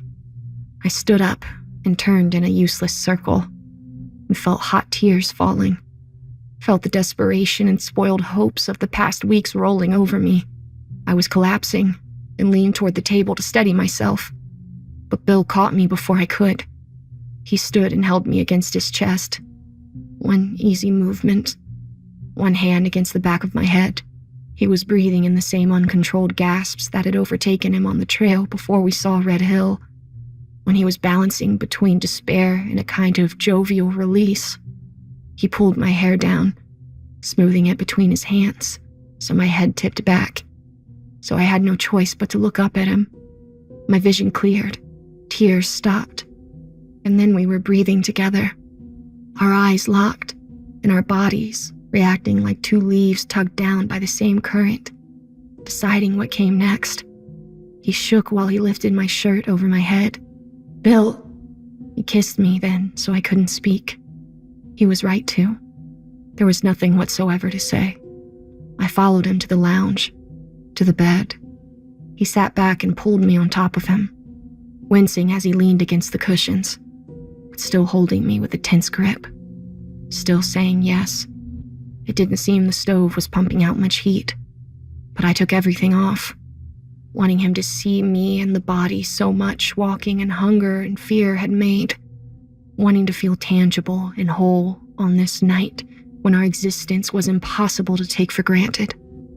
He kissed my neck while he made love to me and whispered that we would make it through the winter, make it to the coast, make it home. I have to believe him. December 17th. Bill was pale the next morning, weak, but he wouldn't stay in bed when I asked him to. He hobbled around the lodge, gathering more gear, hauling it out to the Jeep, dragging the gas can up from where we had abandoned it in the road. I made him some broth, but he wouldn't eat, and in the afternoon he walked away towards the woods, toward the place where the dog ran and the roar sounded. He walked toward the trees and stopped and stared, and when I hollered from the porch, he didn't look back at me. I tried to follow, to fetch him, but it seemed, even limping, he took 2 steps onward for every one of mine. He went on until he was in the trees, out of sight, and as much as I wanted to, I couldn't make myself follow. I stood in the frozen road and shouted for him, but I didn't have it in me to enter the woods. I lay in bed through the night, with open eyes, hearing the whistlers, soft, far away, like a lullaby. I heard Catherine on the wind. The tears come much easier when I'm alone. I found him this morning, sitting on the porch steps, facing out with ice in his beard. I touched his neck and he held my arm. He seemed alert. He looked into my eyes. "What happened to you?" I was nearly crying, but he didn't respond. He just rubbed my arm and let me lead him inside, watched me through saddened eyes. Later, once he was warm, he said he had gone to the woods to listen to the whistlers. He said he could understand them now. "Don't say that, Bill!" I cried into his shoulder, pressed my fingers to his lips, but he was calm. It's okay, Ruth. We'll go to the coast tomorrow. You'll be safe. "We'll be safe?" I said. He nodded and held me tighter. December 18th. It was sad, pulling out of Red Hill, watching it shrink behind us until it was closed off by a ridge of granite and a curtain of trees. It felt momentous, almost like this was the beginning of our journey again, like we were grad students, me with my love of reading and him with his lust for the outdoors. I had married his brother, and he had always wanted to get closer. And one late night in the office, grading papers, I had a crazy idea. I wrote a grant application, he planned logistics. Ira took a sabbatical, volunteered. I met Lillian at a conference. All we saw was how our interests aligned. We were out for drinks, the whole group all together, talked about how much fun it would be. We were barely in the Jeep 40 minutes before we ran out of road. Our path terminated in a wide lot of pale brown gravel.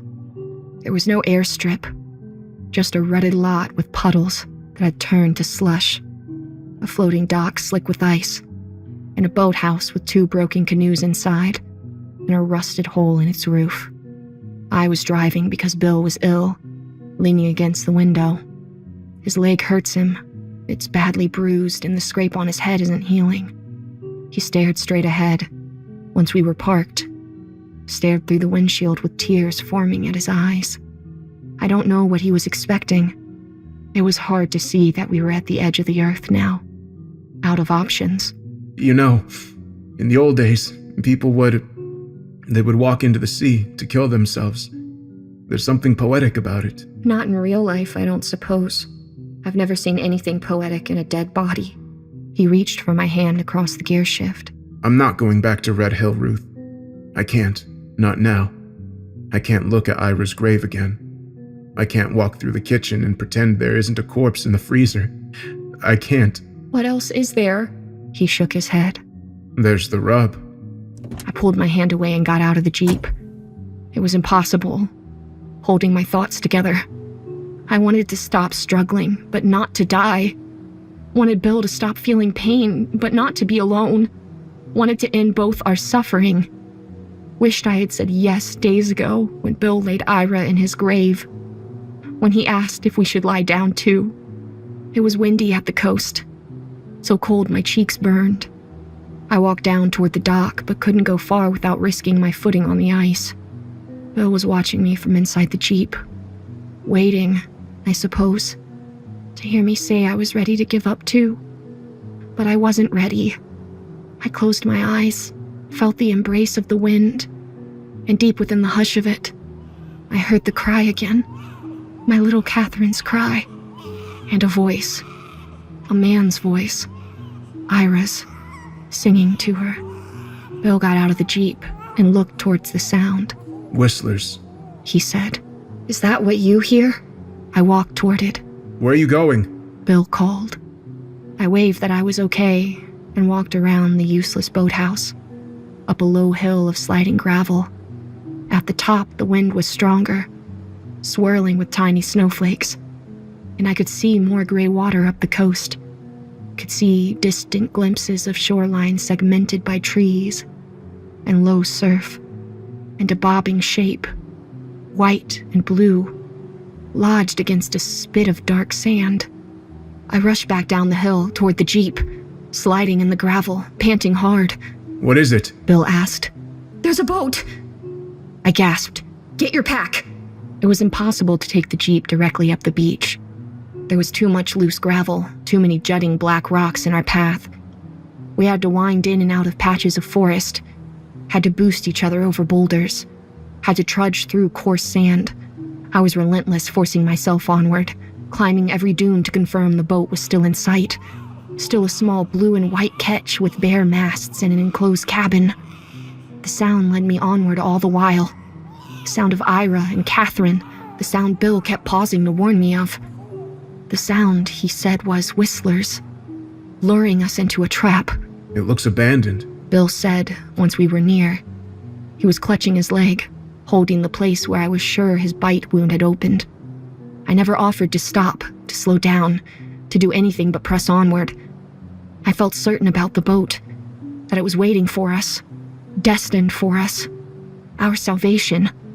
We slid down a final scree slope and reached the gray pebbled beach where the boat was moored. Or not moored exactly, but stuck. It was surrounded with driftwood and other debris. Bill looked exhausted, unimpressed. It's a death trap, Ruth. The tide's coming in. Come on, help me get inside. The tide will take us out and the Coast Guard will find us. The Coast Guard will not find us. This area will be iced over in a month. It's suicidal. Do you know anything about sailing? My dad owned a ketch. We didn't go out much. I wish. But as I spoke, Bill turned away from the boat and stared into the trees. He was flexing his hands, trembling. Do you hear that? I did hear it. Snapping twigs, the moaning bend of a branch. Then, the whistling, deep in the trees, coming closer. Bill was breathing hard, backing toward the boat, keeping me behind him. As the whistling rose in front of us, so the wailing rose behind. The crying, the singing, summoning me backward, summoning me into the boat. The tide was already rising, the boat bobbing in the water that was almost deep enough to whisk it away. I hear Ira. What? Bill gave me a bewildered, almost angry look. I hear him singing. I hear Catherine. He looked sad for me and reached for me, but I backed away into the water. It rose over my shoes and soaked my socks, icy cold. Don't, Ruth, he said. I'm getting on the boat, Bill. There was a ladder down one side of the hull. I could wade to it and pull myself inside. I didn't need his help. You said you wouldn't go back to Red Hill. This is what's left. This is the other choice. His face changed, and the wind rustled his hair. Yes. He said strangely. Yes, you're right. Get on the boat, Ruth. I turned and waded toward the ladder, telling myself he would follow, telling myself all would be well. Why can't you hear it, Bill? I said as I reached the ladder, as I pulled myself up onto the weathered deck. Why can't you hear Ira singing? But when I turned around, Bill was halfway up the beach, looking small, facing away from me, his skin white and his arms rigid. Bill? I called. The boat was creaking in the deepening tide, and the wind was rushing across the sand. The boat jolted beneath me. Something dark appeared beyond the tree trunks. Something I could barely see. It was moving, a shadow independent of the shifting needles and swaying branches. A shape, a being, taller than a man, and deliberate in its movements. I raised my revolver in shaking hands. I fired more than once, but there was no reaction. The sound was lost among all the others. The screaming and gnashing, the howl of the whistlers. Bill was close to the woods now. He had to see it, but he was paralyzed, as straight and immovable as the trees. I screamed for him, wishing he would look at me, but he didn't move. And beneath me, the boat shifted again. I fell, hit my head on the icy rail, and once I had scrambled upright again, Bill had fallen. He was collapsed on the sand, and the creature was looming closer to him, coming through the trees, crouching down. The whistling hushed, suddenly, almost completely. Even the wind seemed to ease. It takes its prey one at a time. I couldn't hear Catherine anymore, or Ira, but I could hear the whistlers, the softest warning tone, intelligible now, almost like words, telling me to close my eyes. There's always one survivor, always someone spared. The wind pushed the ketch away from the shore, and the darkness closed over Bill. I don't remember anything else. December 22nd. My name is Ruth Gadiger. Please bring my body back to Oregon, if you can. My driver's license is in my wallet. This account of events is for the families of the deceased, for the helicopter pilot and Lillian and Jeff, for Bill and Ira's mother and the chef we found in Red Hill. I don't want it publicized. I don't want to be one more link in the chain of juvenile curiosity, another mystery in the big book of stories that sends people like us to places like this, to die. We had so many opportunities over the years to drop the question, to live with the unknown. We called ourselves folklorists, but we imagined we were adventurers, righteous explorers exposing a mystery. We imagined we had the right. I never thought the whistlers were real before coming here. I thought they were a dark side of the human psyche, just one of many predictable byproducts of human life in cold, isolated, untenable conditions. I wanted to sit around a fire with shifty-eyed fur trappers and remote homesteaders and listen to their spooky stories, like a tourist. We didn't satisfy our curiosity coming here, didn't pick apart the tangled lore. We only satisfied the hunger of the thing that stalks this place. It's been here a long time. The chef thought, at war with the whistlers. How long have they kept it at bay? It doesn't even have a name. At this late hour, I find I can't put a description into words. And I don't want to, because I realize now there are some things we don't deserve to know. There are stories we shouldn't tell, unknowns that should remain unknown. I should have done this in the Jeep with Bill. It would have been better, but not necessarily easier, to die in the back seat, in his arms, warm, staring out at the ocean. The boat ran aground on a sandbar, not far from where I lost Bill. I've been wandering down the coast. I made it back to the Jeep. There are no whistlers to follow me now. Nothing watching from beyond the trees. The snow is deep, and the land has gone quiet. For how long? I don't know. I don't know if I was spared, or if the evil that lives here is merely biding its time again. If you found this, the backpack, thank you, whoever you are. I'm out of gas, out of food, and at night, no matter where I look, there are no lights in any direction. It's cold. I'll close my eyes for a little while. There is still one round in the revolver. I haven't made up my mind. The person who brought Bill's journal to my attention has asked not to be identified. He insisted on giving me transcripts, not originals, so in this case what I'm showing you is exactly what I received. As before, neither I nor my source makes any claims about the veracity of these documents. I'm sure many of you will want to know more about the documents themselves, but unfortunately my source was not forthcoming. When I asked him how he acquired Bill's account, and I did so many times, his only response was, "I didn't." I wish I had more insight to offer you. I'm afraid these new passages raise at least as many questions as they answer. December 7th. I've got calluses on my hands from burying my brother. If we are rescued today, I'll have to explain that to someone. Some search and rescue trooper, some forest ranger will hold my palm to the light of a chopper window and want to know how I managed to rub the heel of my hand raw. I practice sometimes. I practice what I'll say to people when we get back home. Dr. Harmon, the department head, will need to know how I got Jeff and Lillian killed doing what was supposed to be straightforward field research. They were both his students, handpicked for great things, led astray by the man who wrote his dissertation on the Russian Yeti, who taught a cryptozoology class disguised as a folklore survey. I got bumped off the tenure track for that. Harmon talked over me in meetings like I wasn't there. Ruth was on the floor with Ira for days after he died. Wouldn't speak. She was holding his dead fingers and fussing to wash all the blood away, crying soundlessly with her mouth open, more like a wheeze.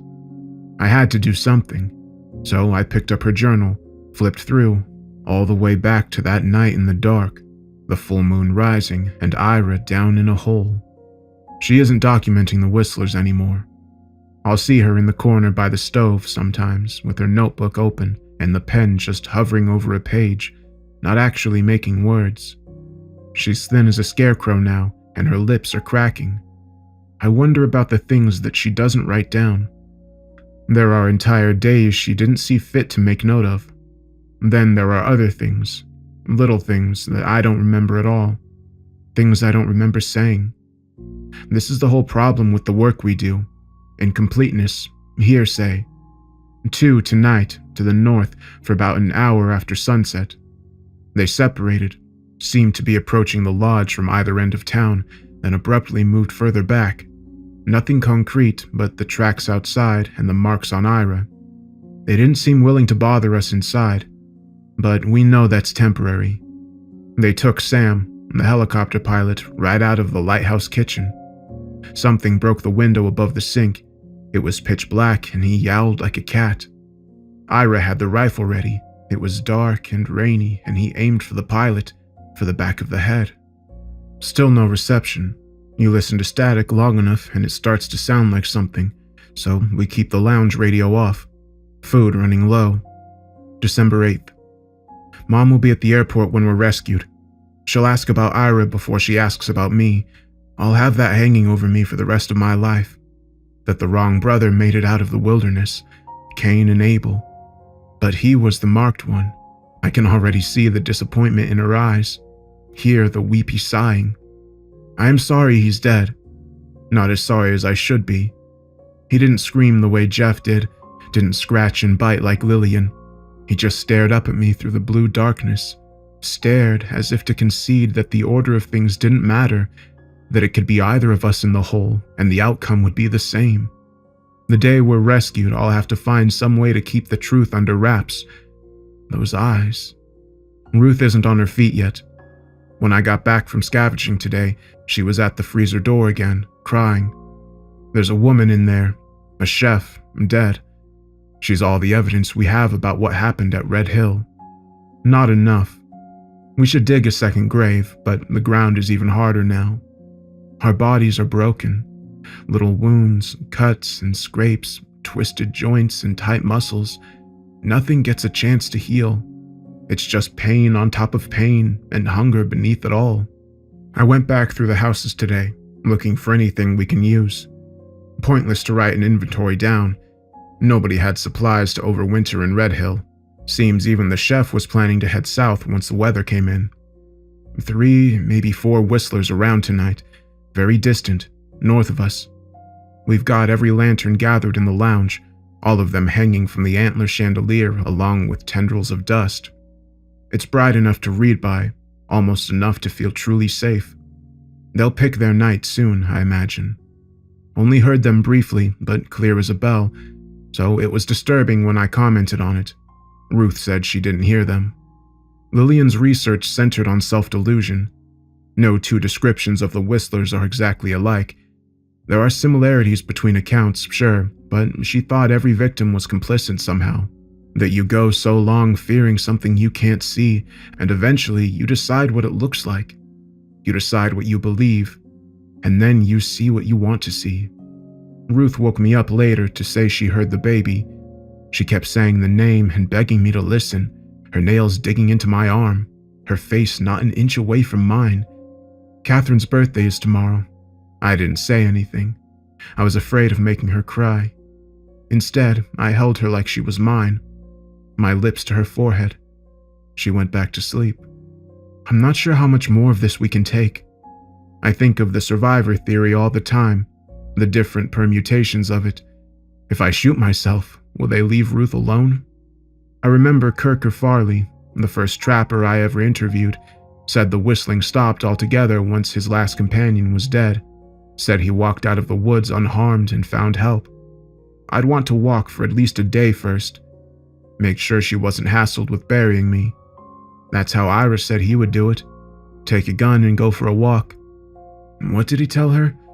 Rock ptarmigan. He was never supposed to come back that day. I guess he never really did. No, I can see the logic, say the words, but I can't do it. Ira wasn't the only coward in these woods. December 9th. Ephraim Defoe was the first Whistler scholar to describe the survivor theory. He wrote a paper about it. The idea that the Whistlers are in some way dependent on humans and so will always leave one alive. A living human begets more humans. A survivor tells the story, excites curiosity, leads to more expeditions, more idiots in the woods. It implies long-term thinking on the part of the Whistlers, planning, a cycle of sowing and harvest. Ruth doesn't believe this part of the mythology. But I think about Kirker Farley, gray mutton chops and a crumpled Stetson, knuckles like oak bark. He was a Korea vet who retired to the wilderness once he got home, took a vow of poverty. He spent a winter stranded and snowbound with 6 other people, all ex-military, all skilled and tough as nails. The Whistlers picked the group apart one man at a time over the space of a month, and finally, Kirker was left alone with his best friend. And that man started to lose his mind, started howling at the moon. Kirker killed him, his best friend, a knife while he slept, gentle as can be. Everyone I've ever told the story to said that the answer's right there. Kirker is just a murderer with the story to cover up his own wrongdoing. Maybe his case really is that simple. At the beginning, Ruth suspected all cases were that simple. I asked Kirker, though, when we sat down together. Knowing they only take one at a time, why kill your partner and isolate yourself? Why not just stay together? Why wouldn't the whole group stay together, arms locked, one impenetrable unit? He smiled the strangest smile and said, A whistler ain't a hound chasing a fox. He's an angler waiting for a shark. Patient, patient, patient. We've been out here for months now, and I still don't know what he meant. I do know I didn't have the nerve to follow my own logic. I couldn't sit idle and let the whistlers dictate terms. No whistler tonight. When they come back, they'll come in force. They'll be insistent. I made my brother a promise, and I'll keep that promise. But not today. Not yet. There's still the coast. December 10th. Today we found Gary Law's luggage in a cabin behind the lodge. It's nice knowing this is where he came from. It helps put a date on whatever scattered the population of Red Hill. The man brought enough pleated slacks out here to start a catering company. Navy and khaki, cufflinks and polo shirts. He's got bare tour brochures and a receipt for a seaplane charter. It's as if this was his first time outside an office. He's got the look of someone they'd send search and rescue for, but we haven't heard anyone flying over. I've heard that's something the whistlers can do. They can change what you hear when, mask what's true and plant what isn't. Lillian tried to record the whistles one night, but didn't pick anything up. All we get is static on the radio. I wonder. No idea how Gary Law made it so far north by himself on foot. Why on earth he picked that direction to begin with. Ruth gathered up his plane ticket and put it with his ID. It's documents, worthless documents. We don't have anything of Ira's, but we've got a whole damn library on Gary Law. I never actually saw the man's body. It was strange timing. I came back to Ruth burying a man hours after I'd left Ira to die. But he didn't die. Didn't speak except to say that we were wrong. It was a warning, just a warning, he said. The whistlers didn't kill anybody. Neither did I guess. December 11th. There's a book in the lounge on traps and snares. I know exactly 2 traps from Scouts. The one where you make something heavy fall on your prey, a deadfall, and the one where you funnel your prey down into a hole. They've each got their drawbacks. There are knots and nooses in his book, diagrams for cornering bigger game. Ira was a damned Eagle Scout. Ruth likes to remind me of the things he knew that we're both useless for. Today I left her washing the bedsheets in water so hot it turned her arms red. She saw a tick on the carpet, she said. I probably brought it in on my socks. I would help, but I get the feeling she doesn't want me around the lodge. There was a good rope in the Jeep. I made 3 different leg snares and 1 neck snare that I don't have high hopes for. The book's got instructions for small elk, boar, bear, and porcupine. I'd be glad to have any of those for dinner, but what I'm more interested in is what might happen if a whistler stumbles across a trap, or what they might do to a tethered animal in distress. The academic part of me hasn't frozen to death yet. Unlike Ruth, I haven't forgotten why we're here. I found a pair of pole climbers in the closet. I stopped halfway up a messy spruce and watched the forest for a good long time once the snares were set. I picked a little clearing where the ground is spongy, not a quarter mile behind the houses across from the lodge, but well hidden.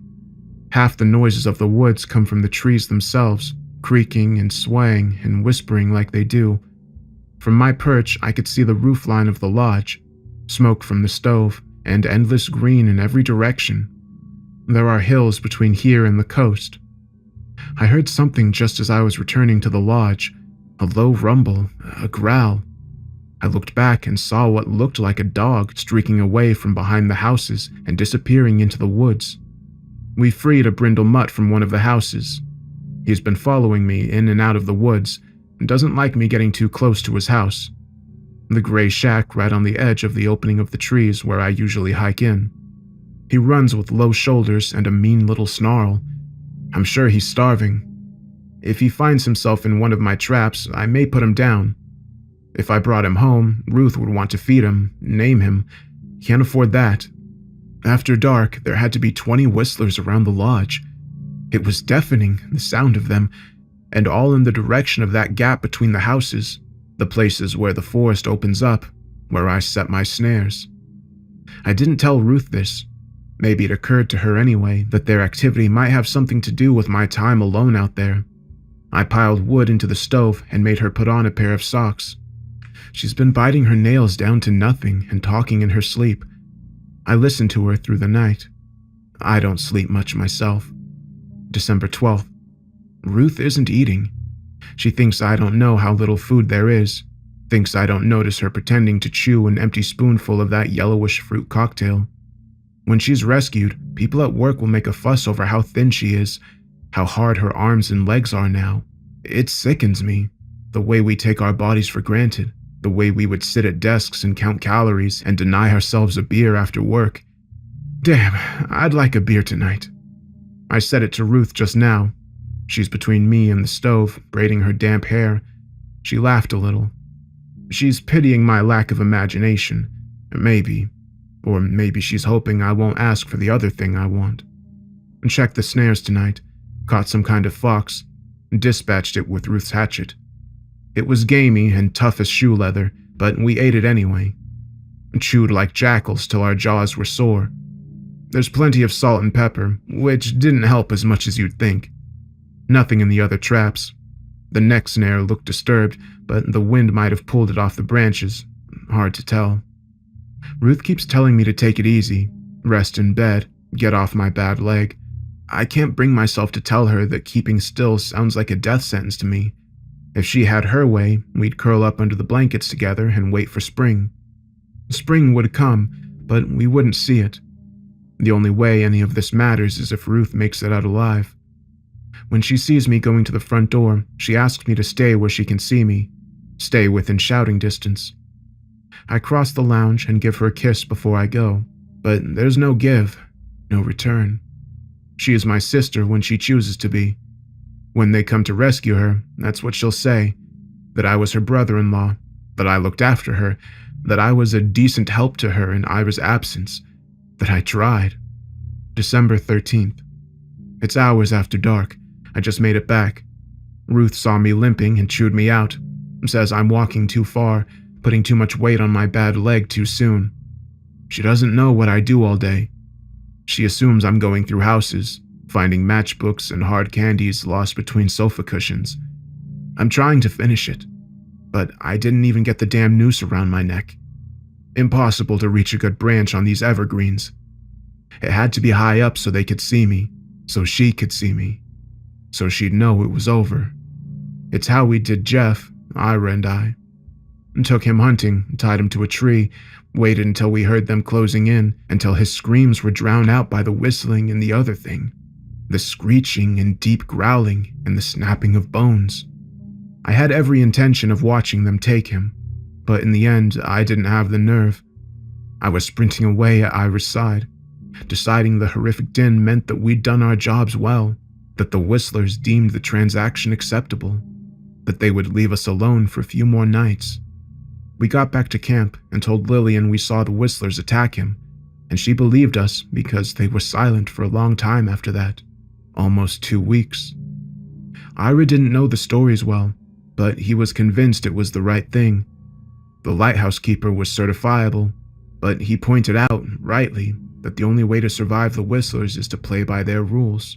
They take one at a time, He said the night after the chopper crashed. We were all around his hearth with him, nodding. We all knew it was true. They They take one at a time, and they leave one alive. That one alive was going to be Ruth. We agreed. Ira and I whispered the plan together. It had been years since we'd agreed about anything, but our decision about Ruth was mutual and urgent. He didn't hate me for loving her then. He needed my help. The whistlers make the rules, but we decide the order. We heard them closing in that night and dragged the lighthouse keeper from his bed. He was an old man, no trouble. We didn't wake the others. In the morning, we told them we saw him walking off on his own, babbling about sparing the rest of us. We all remembered the pilot screaming about his wife and kids. We were all spooked by then, all willing to believe anything. Jeff marked an empty grave with a broomstick, and Lillian cried and called the man a hero. We camped in the woods that next night, thought we might hike out of Whistler territory before anyone else had to die, but we gave them Jeff next, then Lillian. And then we were down to just us three. Just us three. And suddenly, all I had in common with my brother was that I wanted to live, and I wanted Ruth to live. I fell out of that damn tree before I even found a branch, banged my leg up good. Patient, patient, patient. That's what I keep hearing, kept hearing, as I scraped away the soil and deepened the hole, as I grabbed the roots and hauled away stones. It was already there, a collapsed burrow of some kind. So convenient. A receptacle for my darkest instincts. Ira had poor night vision, wore contacts.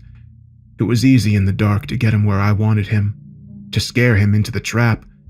My hands were freezing. He was a sacrifice, but unaccepted. He was mute when he came back to camp, and even when he could accuse me, he didn't. Why? Why did they march him back to our door? He opened his mouth to say something before Ruth fired. In my dreams, I give him words, an accusation, a condemnation, a warning. Hello again. This will be my last update for a while. I think I owe you all a recap of what's been happening for me in real time since I began posting these journals. When I first met the man who gave me Bill's entries, let's call him Mr. H, I was struck by his stoic, resigned way of sharing them. Even though he was a bit territorial about the originals, and to date I have not seen them, he was determined about the idea of sharing the story with a broader audience. I felt silly for the way I'd personalized the narrative earlier on. Talking to him, I stopped feeling like I had harmed anyone by posting Ruth's journal. I didn't feel as conflicted about it as I did at the beginning. I had one last meeting with Mr. H before posting the first transcript of Bill's journal on Nosleep. And yes, the man lived near me. He was grizzled, older but not elderly, used a wheelchair but could walk short distances. I found his company a little frightening at first. The backpack I bought from the estate sale actually belonged to him. He was a family friend of the grandmother who died, and she had been keeping a handful of his old things in storage. The granddaughter sold his belongings without realizing what she was doing. I returned the backpack and Ruth's pages to him, though he wouldn't tell me how he came by them or why he'd given them to the grandmother for safekeeping. This was on Sunday, before I posted the first half of his transcripts. It seemed like the right thing to do. Yesterday, I went back to Mr. H's house. I went to ask if I could take some final pictures of both of the journals together and the backpack. I know I told you I wasn't interested in proving anything, but it seemed the final record would be more complete if I could offer at least one photo that encapsulated all of the material. Even comparing the age and color of the paper would be edifying. When I arrived, there was no answer at the door. It was unlocked, though. We live in a small town. I knocked loudly before letting myself in. I found him in his living room, hanging from a beam, a toppled stepladder on the floor. I'm in tears as I write this. I had never seen a dead body before. Reading about the horrors Ruth and Bill faced, I think none of it was real to me until now. I don't know what he did with the 2 journals in the backpack. I didn't see them in his house while I waited for the police to arrive.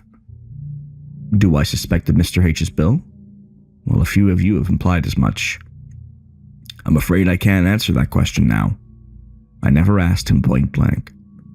All I can do is leave you with Bill's version of events. We begin on the 14th of December, the morning after Bill attempted suicide in the woods beyond the lodge.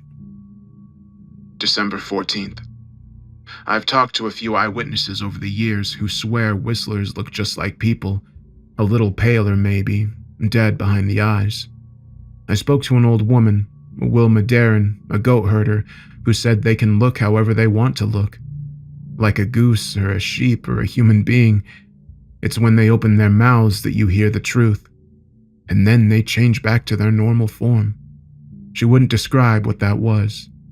She was convinced she'd seen one walking her field one night all alone, looking like a young man with torn clothes. She brought him inside and fed him dinner, and he didn't speak a word to her. She turned away from him for a moment when she was clearing plates, and when she looked again, he had gone from the table, sprinted silently through the front door. That night, the whistlers came. They trampled her fences in the dark, and she lost half her herd. Found a doe torn to pieces by something. The rangers dismissed her story out of hand. Game warden had some explanation for her about bears. There was no sign of a bear, though. No prints, nothing interesting about the dead doe. I wonder now if they were half right.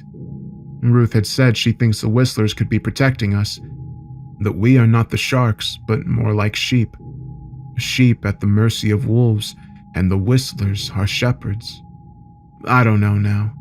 I don't know what to believe. The dog's house has the best angle on the woods. I went in through the kitchen door and looked through the back windows. I wonder if they're out there now, having a laugh about my abandoned house. I'm brave inside my own head, brave on paper, but I haven't checked the snares today, and likely won't. I'm thinking, actually, that it's about time we made our way to the coast. It's our last option, and I'm sick over it. Dead if we do, dead if we don't. My leg is killing me. I'm eating Tylenol and aspirin like candy, and we have more medicine than food left, but nothing helps much. The worst pain doesn't come from the leg anyway. It comes from the ticking clock, the whistlers at night, Ruth's face. From knowing I'm a coward and a failure, knowing she knows. Tonight she drew me a bath and sat on the tub's edge to wash my hair, her legs against my back, her feet in the hot water. We didn't talk, but I rested my head against her thigh and she sort of stroked the back of my ear. That's enough for now. 12:15. Damn dog came for me today while I was siphoning fuel from the van, out of nowhere, but luckily Ruth saw and came running. She tried to scare the little bastard back into the woods, but he wouldn't go, just stood whining at the trees, backing away from the swing of her stick, whimpering but refusing to flee. Jeff had a theory, called it a symbiosis hypothesis. He didn't study whistlers much, but he was big on cryptids in general. People always ask, given the ecosystems only function because every organism plays a cooperative role, how is it possible that a territory predator could go unnoticed? A population of any substantial size has a measurable appetite. His answer was that there must be a larger blind spot to account for elusive species. He thought cryptids must exist in pairs, like a clownfish and an anemone. The anemone shields the clownfish from the outside world, protects it with poison that the clownfish is immune to. The clownfish helps the anemone by maintaining it, giving nitrogen, managing parasites, luring in prey. In this way, they operate removed from the rest of the ecosystem. They cooperate and might survive when logic says they shouldn't. Ruth was shouting at the dog, shouting towards the woods, back up to me, to shield me. We heard something out there as her voice echoed. Something called back to her. A scream. I'd heard it before. I thought it was a different part of the Whistler's repertoire, a screech. A new inflection that comes over them when they go from stalking to attacking. It's what we heard the night Jeff died. The same gnashing shrieking. It echoed out of the cave where we left Lillian. Lillian with long red hair and adoring eyes for Jeff. She almost got away from us. She fought. Ira shot her in the leg. We told Ruth we were firing on the whistlers when she asked about the sound. Said we could see them, like hard shadows, moving in the depths of the cave. Lillian wore the night vision goggles. I imagine she saw them more clearly than anyone else ever has. We didn't say anything, only heard them. We heard this sound, a shriek like a wildcat, like a deranged woman. The whistling came after, came second, came from a different part of the woods and closed in. Now the dog was whining, and then it cowered out of sight, and Ruth turned to raise me to my feet. We weren't urgent to move, but we weren't pursued. I can't explain the shift, like a drop in temperature, a slacking of the wind. The whistlers were not here for us, but there for us. The whistling overtook the shrieking, and then everything hushed at once.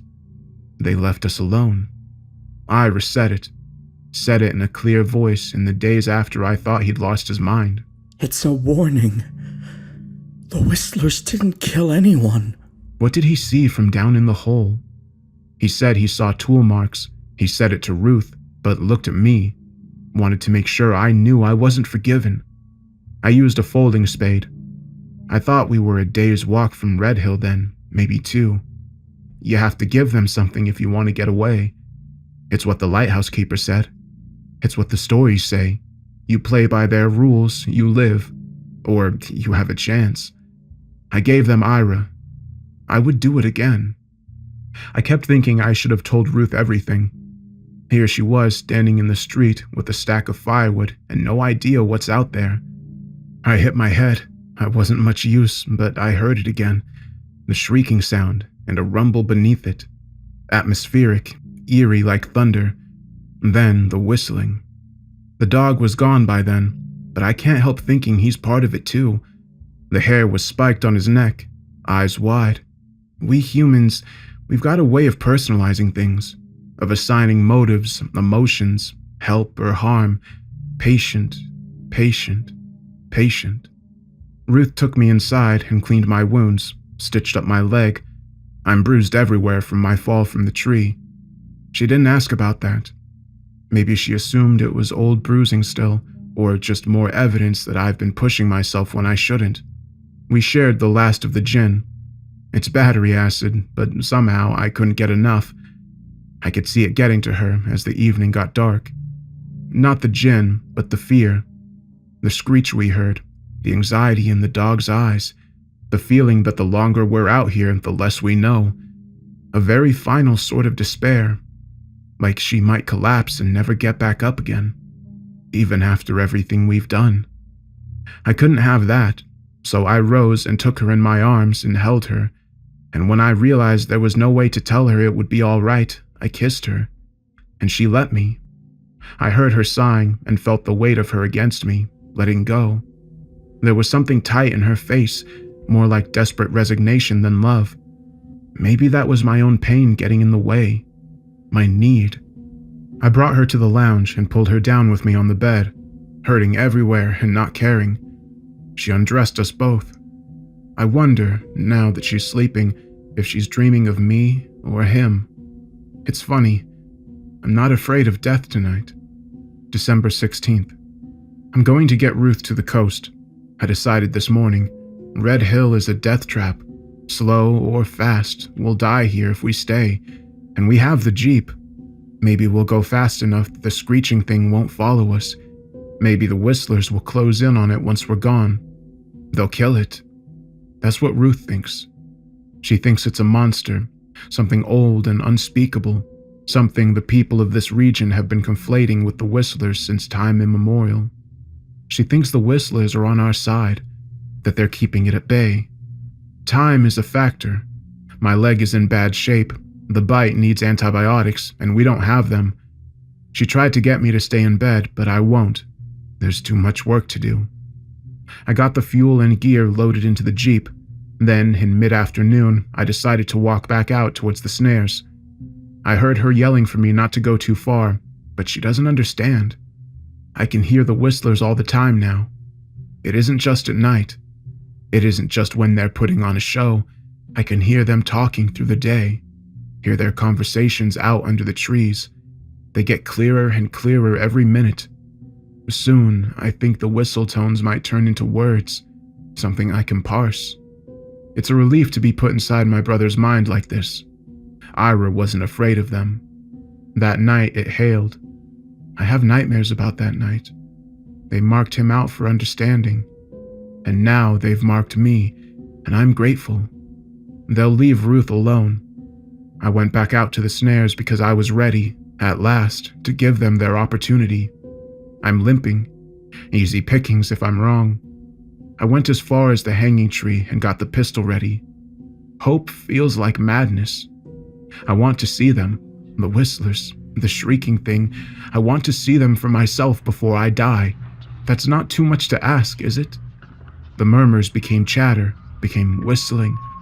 They were calling me out of the clearing where I'd set my snares, away into the trees. I followed them with measure, trusting steps. Somehow I knew they wouldn't leave me behind. They were leading, not fleeing. The snow had an icy crust, and soon I wasn't just following the sound of emptiness. I was following tracks, dog prints. And I looked ahead and I saw the dog, the same one standing in the treeless space where the woods ended. It was the edge of a cliff, snow and granite and scraggly trees. I could hear moving water, and the dog was staring at me, into my eyes, like he was possessed of a human mind. "Are you one of them?" I said, and the dog turns his back to me. He wagged his tail once and ran straight ahead, ran straight off the face of the cliff. And the whistlers, they were closer than I knew, their voices erupting behind me and ahead, from down in the gully and right at my back. And what I don't know, what I can't know, is whether he jumped for me or for them, whether they were making noises over his death or my witnessing it, whether Ruth and I matter any more or less to the whistlers than the hares and foxes and birds we've hunted along the way. I walked to the cliff's edge as a matter of reflex. It was a very long way down, a sheer granite face with icy lines of runoff. I didn't see the dog. I saw cars, a dozen, maybe fewer, cars and trucks driven clear off this cliff face, crashed and mangled, blackened where they'd burned. It happened before we reached Red Hill, but not long before. It was a graveyard, a fresh one. Here lies the whole population of Red Hill, a sign might say. It's one thing to be backed against an edge, it's another thing to drive clear off it. There weren't many bodies in view, but the ones I could see were removed from the vehicles. Thrown? Dragged? It's hard to say. Ruth got a paper published in a good journal a few years ago on the subject of mass hysteria. When a group of people panics all at once, they become like a single organism. They might see things that were never there, remember events that never occurred. Everybody defers to the loudest voice, and suddenly the whole herd is spiraling to some terrible end at once. There's a Whistler story that takes place after a shipwreck. 20 people got stuck together on the same beach. It was a fishing boat, so they're ordinary people. They've got a hierarchy. Everyone's got a job, but they realize there are whistlers near, and the captain starts telling them stories from when he was a boy, stories of how the whistlers will take the group down one at a time, how their minds will be compromised. They'll turn against each other, so they draw straws and choose an order, and with great efficiency, every third night they send one man out into the woods with a torch and nothing else. They assume they'll be rescued in a matter of days. They each sacrifices for the greater good, buying the group just a little more time. The chosen man never comes back, and the group never gets attacked by the whistlers. Confirmation bias, Ruth said. The rescue boat never comes, and they continue in this way until the captain is the only man standing. It happened like clockwork, each man thinking his sacrifice was keeping the others safe, that it was all a matter of practicality and fairness, and maybe that their own strength would keep them alive when it was their turn in the wild. Who knows what they saw in the darkness? Maybe the whistlers called them onward, showed them paradise. Maybe the people who drove off the cliff saw a road, a neat suspension bridge. Something happens in the mind. Ruth hears a baby at night. The captain did the talk show circuit for a few years and then killed himself. Ruth says this is the most damning part. The captain knew it was just a story. He knew the whistlers weren't real. A little sleight of hand. He picked the order. I picked the order. I think it was a message. The dog, the whistling, there was no shrieking sound, no sign of danger, just me and the fallen bodies and the cliff's edge. The whistlers were daring me to take matters into my own hands, keep my promise. December 18th. Ruth is driving us to the coast. Things changed for me.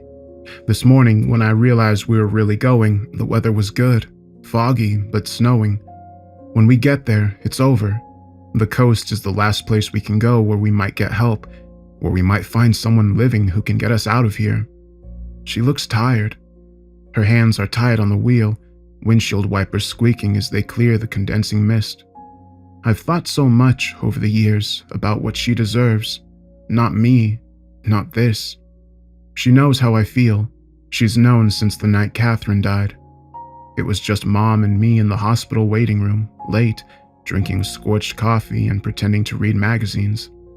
The doctor came to say the baby had passed, and then they wouldn't let me into the room with Ruth. I raged at the woman with her pinned back hair and sickly pink scrubs. Mom kept asking what had gotten into me. I told the truth. I broke down crying and said I was in love with Ira's wife. I didn't realize until that moment that I was jealous of him, jealous and angry. He was the only person allowed into that room with her, and he wasn't there. He disappeared to Tuscaloosa or somewhere to listen to drug reps lecture about catheters. Too chicken shit to be a man when it mattered, right up until the end. I told the nurse I was the father. Ira Douglas Gallagher, I said, poking my finger into her clipboard. We all knew I was lying, but Ruth said to let me in. It was so late at night, and I held her in the hospital bed with all the tape and gauze and IV in her arm. Catherine came by emergency C-section, so it was a double trauma. She was stuck in a recovery bed for Catherine's entire week of life, and there was so little I could do. Maybe I was taking advantage, I don't know. My mom looked in on us that night, saw us. She'll have her own ideas about this once Ruth is rescued. She'll be fascinated to know why I let my brother die. The drive was short. I closed my eyes against the window and opened them, and we'd arrived. Gray sand and pale sun in the sky. An icy dock. There's a boathouse, a shack, and enough trash in the bushes to say people have been here, but not recently. Not since the corruption came to Red Hill. The corruption. That's what Kirker called it, as he told me the story. It was a separate thing, something the Whistlers brought with them. A corruption in the hearts of men. Was he talking about fear? The ordinary fear of the unknown and what it does to a person? Ruth saw me crying and walked out of the dock. She can't look at me. I think she knows how badly I failed. She knows this could be over for her if I was man enough to be steady with the noose. No, she doesn't know. Doesn't expect me to be the one who dies. Doesn't know what I've done to keep us safe this long. She's a good woman. Virtuous like the long-suffering mother in a fairy tale. If I told her the truth, we'd have an argument about whether it was necessary, whether I am just as bad as whatever lurks under the trees. I might be. I have my reasons. But now she's run out of hope. She doesn't think either of us will make it out alive. She turned her face into the wind, sharp, and started walking to the beach. Do you hear that? She said. I listened. It was faint, but there. Whistlers. Whistlers coming for me. The man who picks the prey. But they didn't want Ira. Didn't take him. Or they took his mind, but not his body. What about Lillian? What about Jeff? What was really happening beneath all that screaming? Don't go, Ruth, I said. She was walking up the sand, going to where she could see across the beach, but she wasn't hearing Whistlers. She was hearing the baby cry. I don't remember Catherine crying. She was too small, too weak, didn't have time. There's a boat, Ruth said, looking winded, maybe happy. It was something to do, an option to try. I told her I couldn't go back to Red Hill. I intended that she should go back, keep warm, wait for rescue. She could make it once I was gone. In any of the stories, she would make it. But we dragged ourselves toward the boat on the unforgiving coastline. The sand became craggy basalt, became forest, weedy and thorny and near impenetrable. She clambered onward almost like an animal, on all fours up boulders, always moving forward, always toward the boat. And every step brought us closer to the Whistlers. I could hear them, growing louder, hiding in the trees. Dozens, at least. The hollow howling, but everything else too. The clicking teeth, the shifting of weight. Yes, there are bodies beneath the voices.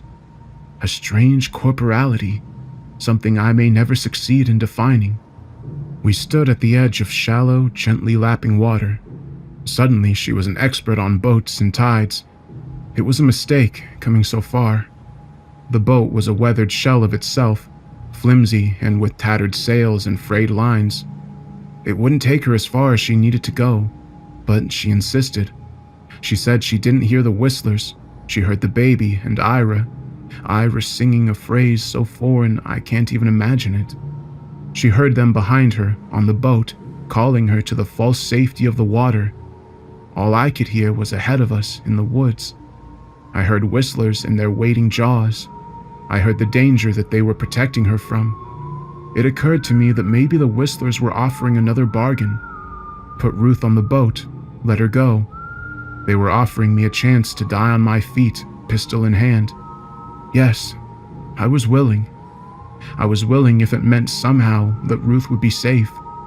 I told her to get on the boat, moved like I was right behind her, stopped, and turned. I walked up the beach, toward the Whistlers, toward the edge of the trees where they hid, where they called for me. And soon, Ruth saw what I'd done. She saw I didn't follow her onto the sailboat, that I was away and the tide was rising, that I was facing the Whistlers, facing the end. She was screaming over the Whistlers, so she could hear them now. She was screaming behind me, screaming about something I should see. I saw it. The dog, gray and brown, sharp forward ears, dappled dark on the sides. I fell to my knees, thinking, like a fool, that I had them figured out. I was supposed to follow the dog, I thought, supposed to give myself up. So I did. My legs weren't working and I crawled. I crawled over sharp stone and weedy gravel. I stared the dog in the eye. It was silent, like Wilma Darren's young man. A whistler, I decided. Shade of the woods, they're called. Further north. A whistler in the shape of a dog. It was coming toward me, tentatively. I heard Ruth's voice, a complaint higher in her throat, harsh. My name, screaming my name, but the whistlers drowned her out. Their voices rose to screeching, to a din, and they descended on the dog right in front of my eyes. The dog that was not a dog, not a whistler. Something else. Something that died with a moan like an earthquake. They tore it apart. The effort went on for many long minutes, long enough for me to realize the dying thing looked nothing like a dog, not in the least.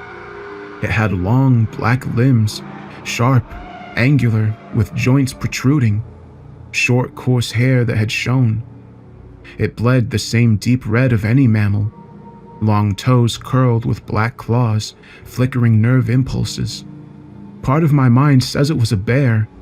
Black fur, enormous stature, and that long growl, dark and strong in a way that grips your heart. It couldn't have been a bear. It could have been any number of completely familiar things. There's another part of me that knows it wasn't a bear, knows it isn't something I've ever seen before, isn't something I can describe. And the whistlers took it down. I got back to my feet, swayed once before falling again. The last thing I heard was the snapping of bones, and in my fevered mind, they were Jeff's bones, and Lillian's, and Ira's, and Ruth's. They were Catherine's tiny bones, and the whole misadventure was my fault. It is, isn't it? I picked the order. It all falls to me.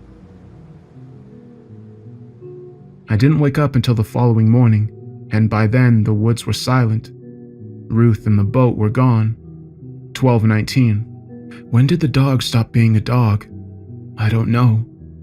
The wound on my leg refuses to heal. I can feel the pain of it in my entire body, an ache in time with my heartbeat. Wilma wouldn't tell me what the whistlers really looked like. There's a reason for that. Good reason. They were drawing curtains in their minds, letting Ruth hear her daughter again, showing me another pitiful creature alone in the woods. I don't know, but I have my suspicions. I think we personalized the story when we shouldn't.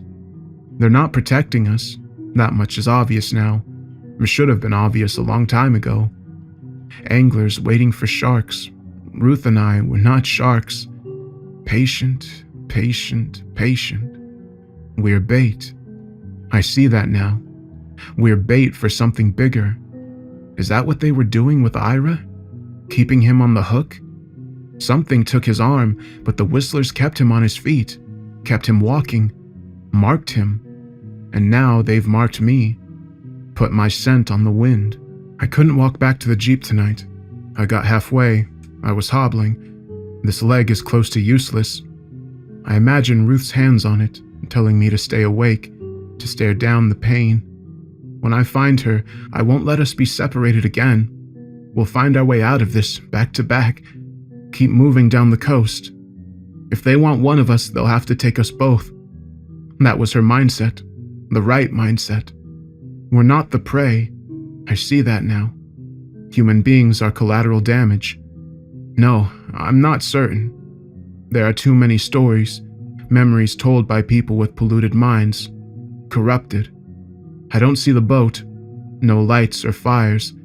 I had to move further inland than I like to find a trail. She's safe.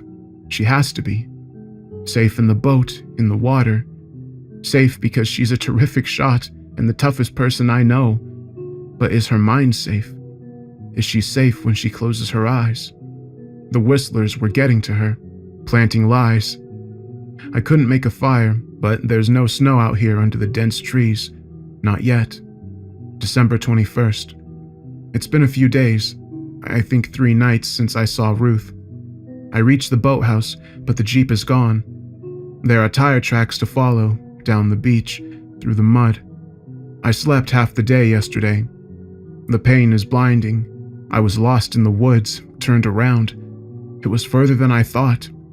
And the trees all look the same once you're off course, when every step costs so much. Excuses, excuses, excuses. What will I do if she doesn't make it? What have I done? I froze overnight, buried myself with moss, and this morning I realized I could just stay down. I regretted ever leaving Red Hill. A stove and blankets.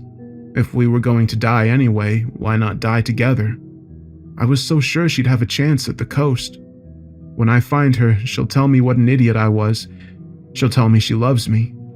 She said it that night after the dog bit me. She was falling asleep, her cheek on my shoulder, my hand in her hair. I love you, Bill, she said, and she closed her eyes. I smiled, figured she already knew how I felt. Now I wish I'd said it back. I wish, in the darkness, I had more of that moment to remember. I love you, Ruth Gadiger. It's the greatest pain in my life, but I do. December 24th. I made it to the Jeep. It's parked askew in a marshy area where the mud would be deadly if it wasn't freezing over. Out of gas, she didn't get far. I wonder if she was running the engine for heat. Couldn't blame her. It's raining a little. Freezing mist. I'm inside the Jeep and she isn't here. Her backpack is slumped in the back seat. Her pens and journals stuffed inside a plastic bag right at the top of the pack. The revolver is here, empty. I found it a good 5 yards from the Jeep, on the ice, but no Ruth. I've got 3 in the pistol. Her last journal entry is a suicide note. Or that's how it seems. She figured I was dead and tried to drive south, then ran out of fuel. If she killed herself, she'd be here beside me. I suppose an animal might have dragged her away if she wasn't in the vehicle. It says here, take my body back to Oregon. She wouldn't have been so careless as to do it out in the open, not when she had the option, not when she knew what was lurking close by. It's too dark to go looking now. I'm exhausted in a way that feels almost soft, welcome. That's the cold getting into me. It's deep now, the chill, settling into my bones. Maybe I'll see Ruth tonight. Maybe I won't wake up. December 25th. Christmas Day. Her body was dragged. It was easy to see in the light of the morning. I stuffed her pack into mine and went looking. There are footprints in the mud, hers, leading toward where I found the revolver. No blood on the ice. A disturbance where she might have fallen, and then a smear in the mud where she was taken away, up across the ice and through gravel, through sand, inland, into the woods again. I followed the path without weighing the idea first. It seems we're worth more to them alive. Ira. They kept Ira going for more than a month. He had a rifle the day he saw their true faces, the day the corruption got hold of him. If I had finished it sooner, Ruth would be safe now. She'd be walking south, wouldn't she? Free to go. We're worth too much to them, the Whistlers, too useful. That's why they never finish us off. A survivor with a good story keeps the cycle going, keeps the humans coming. Ruth understood that. The mystery is a haunting tactic. Our curiosity is what kills us in the end. That and our companions. December 26. Twice I thought I'd lost the trail, but I didn't. The trail changed. It crossed the road from Red Hill and led through a brushy field through snow. I almost turned to walk to the lodge. Pros and cons. Another day or two of this and I might drop, but turning away could mean losing the trail. Here, in the field, the drag marks turn into footsteps. Uneven, like she's dragging her feet. Bare feet. Her shoes come off along the way. I found them, tied them to my pack. If she's walking, maybe she got away. So I'll follow. I won't stop. The tracks are obvious now, in the snow. As long as I can keep ahead of the weather, this will all be over soon. South. She's leading me south. December 29th. The trail, the tracks, they ended today. I was walking in Ruth's bare footsteps, the dragging strides, and suddenly they just weren't hers. There was a second set of the same steps, and a third, all dragging and running together. And I was so fixed on my feet, on the tracks, on picking Ruth's tracks apart from the others, I didn't realize I was walking in a circle high on a ridge, exposed, and the tracks leading me around and around a boulder. Big and gray, marked with a vein of white quartz. There's no path away from here, just a continuous loop of footprints.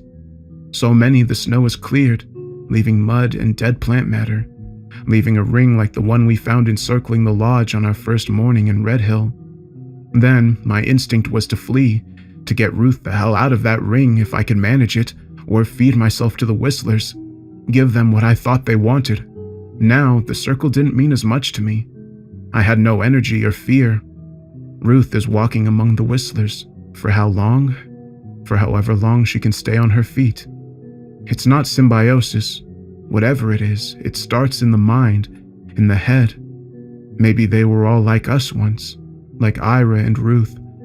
Maybe that's why they always let one person go. Teller Rickson, a folklorist, that was his theory. He thought there was no cryptids in the woods, no separate predator species. That the whistlers themselves were just people, corrupted, pushed so far by the harshness of the wilderness that they transformed into something else to survive. Pure need and fear, hunting in a pack. Maybe deep down they have human hearts. Maybe part of them wants to see us survive. I climbed up on the boulder, staying inside the ring. It was late evening and I figured they'd come for me. Maybe I'd see Ruth among them. That would be worth it. That and the stars. I sat on the boulder and could see across the valley, the snow in the patient gray ridges, the sky turning purple in the opening eyes of the stars. But the whistlers never spoke up around me. They never came. And the longer I looked, the more I saw across that valley. I saw a hard, unnatural line. A road. And before long, there was a light on it. A moving light. Headlights, winding up a neighboring ridge. And there were other lights. Christmas lights, window lights. The spangled glow of a small town. Another Red Hill. But this one populated. This one alive. Ruth lent me her flint and steel.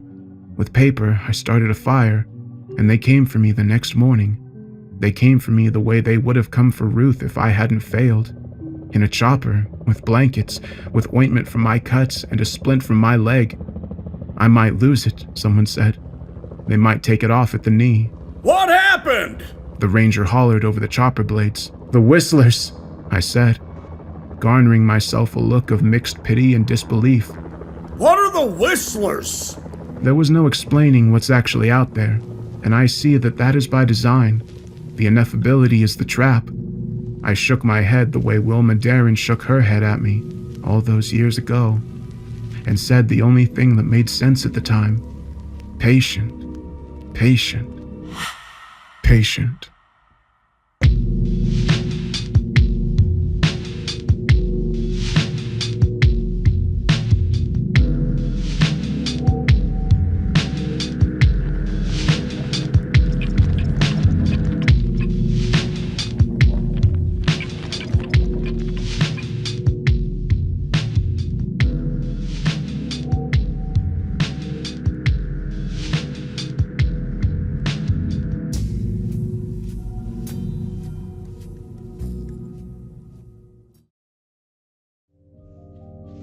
Hey everyone, so I hope you enjoyed that story.